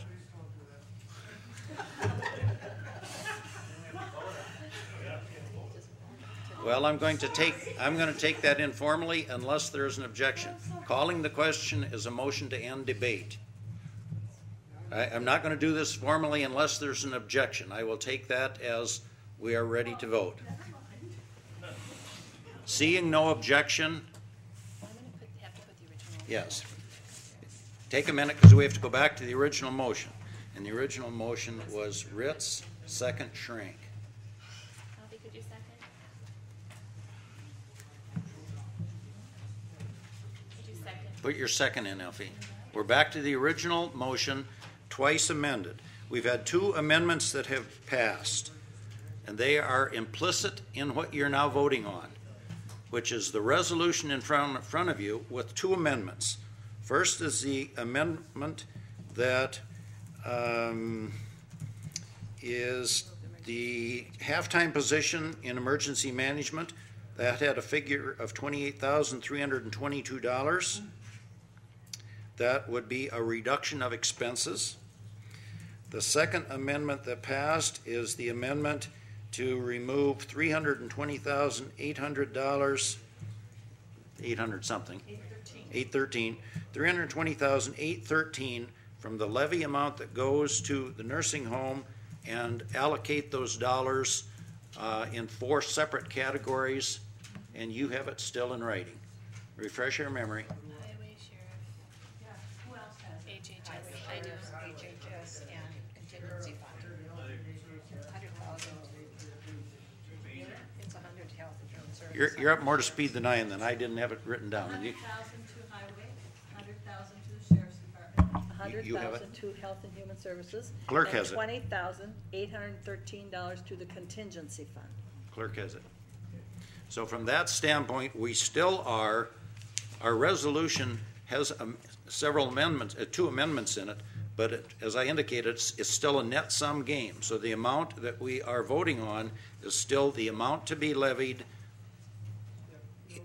no change, that's in front of you right now. Board Chair, I believe that change. Actually, I think you're right, because the motion 28,000 was not a reduction of expenses, it was a reduction of the levy amount. The motion made by Supervisor Sadler with the 28,000 coming back was to go to the general fund, right? So wouldn't that be a reduction in levy?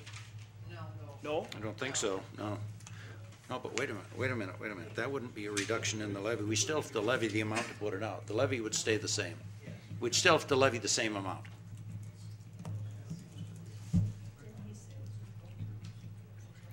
Are you ready to vote on the resolution adopting the 2011 budget? Proceed to vote.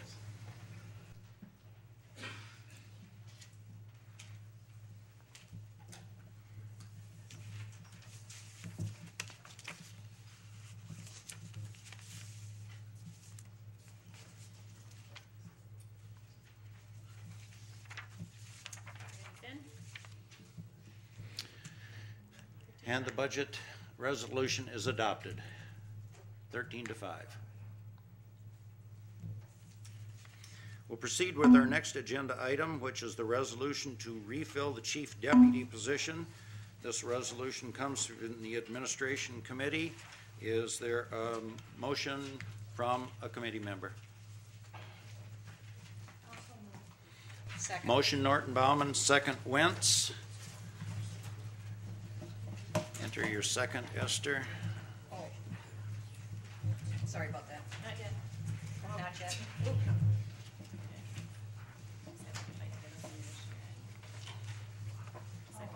Norton Bauman, second Wentz.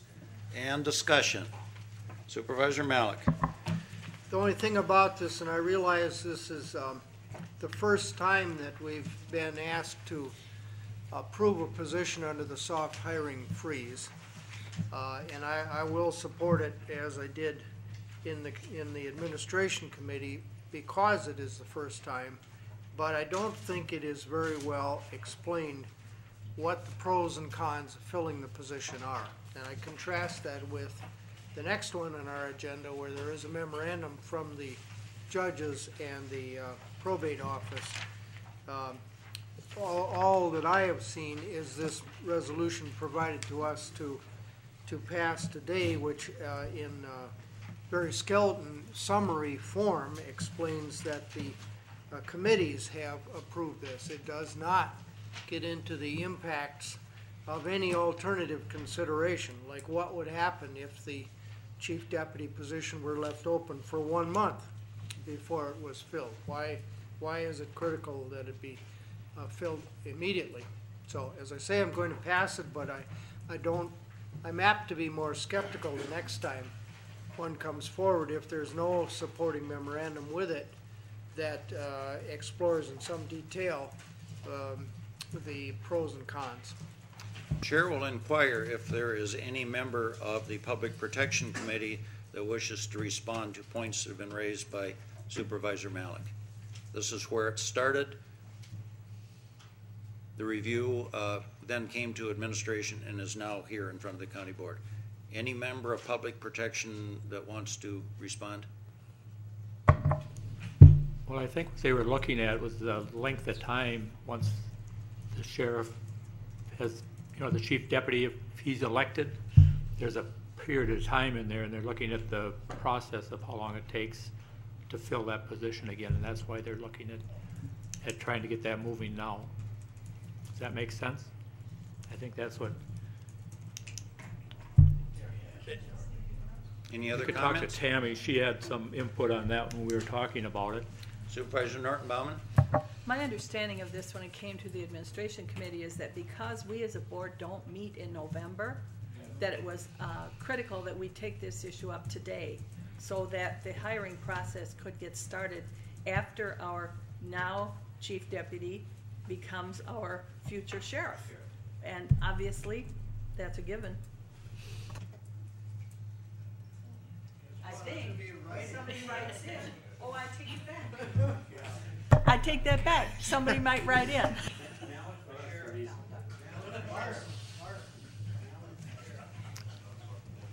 Any other discussion?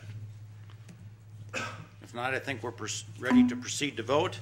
You vote on the resolution to refill the chief deputy position.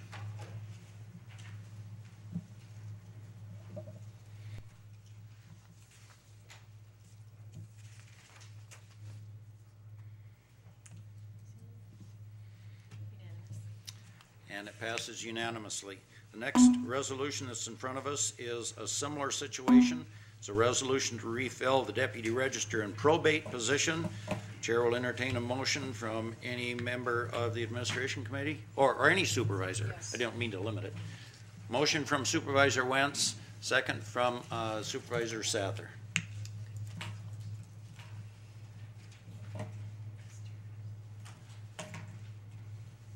Got a second in? Any discussion on the resolution to refill the deputy register and probate position? Supervisor Marzov. Buck, I don't mean to put you on the spot, but, excuse me, Chairman Malik, I don't mean to put you on the spot, but could you explain your no vote? It had nothing to do with what I had for breakfast that morning. At the time that it was brought to the administration committee, there was no supporting documentation. Kind of the speech I gave a few minutes ago with regard to the deputy in the sheriff's department. Now we have, and we were mailed this position statement prepared by the judges and the office of the probate registrar, which explains the reasons why they feel it is important. I feel that the soft hiring freeze is not going to make any difference at all unless somebody sits down and thinks hard about why we have to fill vacancies.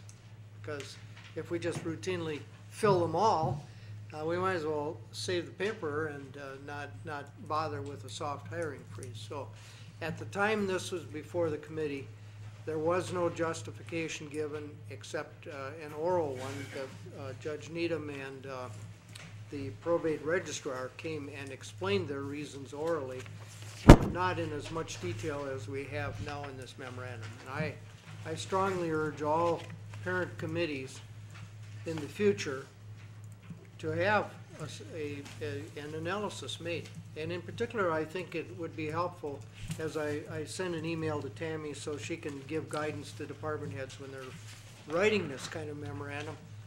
Why not pay attention to the question of that position that you want to fill? How do you fill that position when the incumbent is out on PTO, is sick, or is on vacation? What happens then?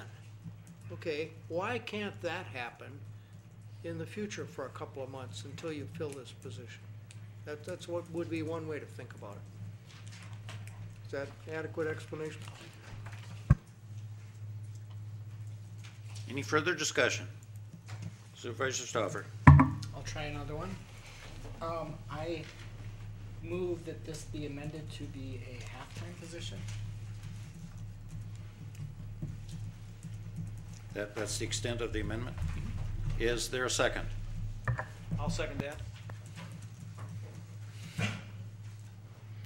It's been moved and seconded.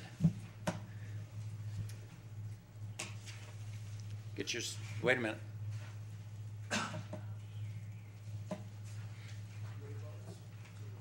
While Cindy's working that out, discussion. Ritz. It's my understanding if we turn it down, the judges still have the opportunity to appoint a replacement themselves. Is that not right? That is my understanding as well, sir. Supervisor Malik. I'd like permission to abstain.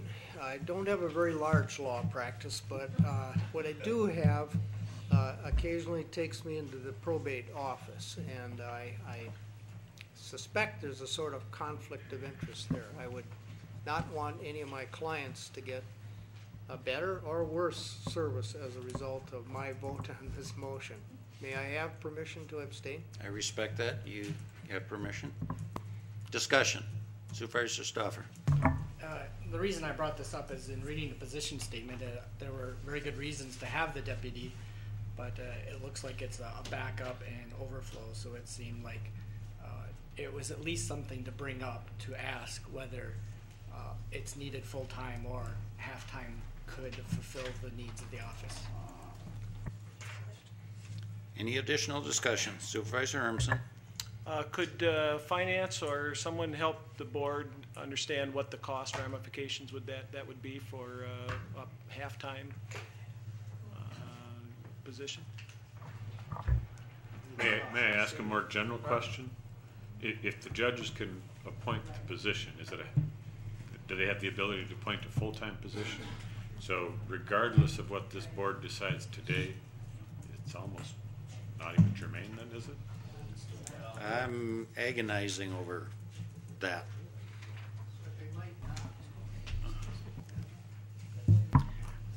I'm inclined to let it play out our process on what we do here. I'll leave it at that. I'll just let it play out. The judges themselves indicated they prefer to go this route rather than do it, but they were ready to go ahead if they had to. I'm sorry? They weren't asked about part-time. That was never brought up. No, it was not brought up. Supervisor Hermsen. Board Chair, what if the judges had the ability to do this on their own, where would they get the funding for it? They'd have to come to this body to get the money to pay that person, right? Mm-hmm. Okay. They're still in court. Well, they ain't got the power to tax. Any further discussion on the amendment? Seeing none, we'll proceed with the vote on the amendment, and that is to amend the resolution by making it a half-time position. Proceed to vote.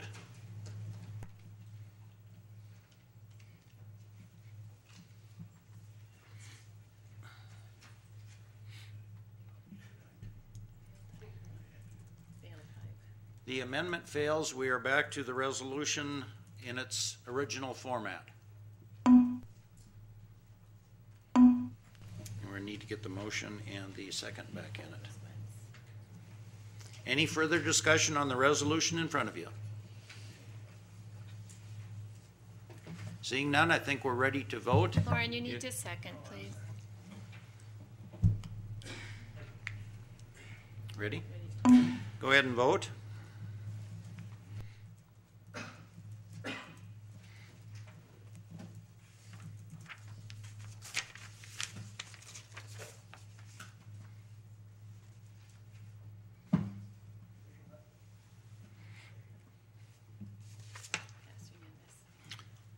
And that resolution passes unanimously. Our final agenda item is a resolution committing to vacate the existing Health and Human Services building. This is what I call affectionately the Rabbit Warren building with endless hallways and labyrinths. We have talked about this at some length in the Ad hoc Building Committee. We did in fact talk about it at the previous committee of the whole meeting, and there was a consensus that we had agreement that yes, that building should be brought offline and we should proceed with alternative solutions, and that's part of the space study that's going on, but we've not officially committed to that. This resolution is intended to do that. Chair would entertain a motion from any supervisor with respect to the resolution. Supervisor Rebholz. I'll second. Yours was motion, yes. Second from Ritz. Gene, get your second in there. Any discussion on this resolution? Supervisor Stoffer. Vacating implies that there'd be some type of demolition, but is this motion just the vacating and then we're going to decide later? The obvious.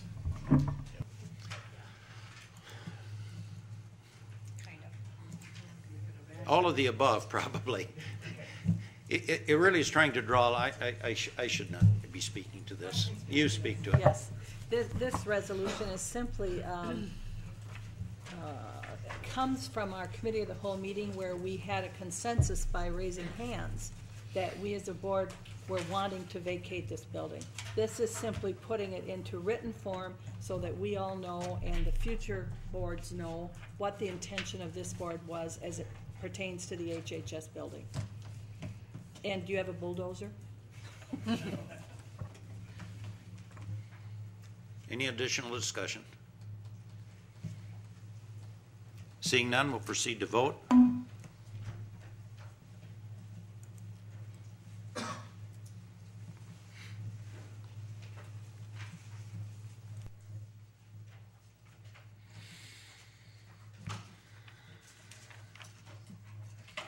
And the resolution is adopted. Are there any committees that have any information for the board? Any committee chairs that have any comments? Supervisor Norton Baumann. Yes, I would be remiss if I didn't give my heartfelt thanks to the members of the administration committee and to the staff who are sitting on either side of me for the work that they did coming up with this final budget. And for all of you board members who spoke today so passionately and eloquently concerning your desires for the budget, I thank you too for this spirited discussion. And on to next year. Do you have any reports of correspondence or remarks? I do not have any reports or correspondence, but I do need administration committee members to sign these resolutions before they leave, please. Any announcements for the good of the body? If not, supervisors, our agenda is completed and we're adjourned. Yeah, exactly.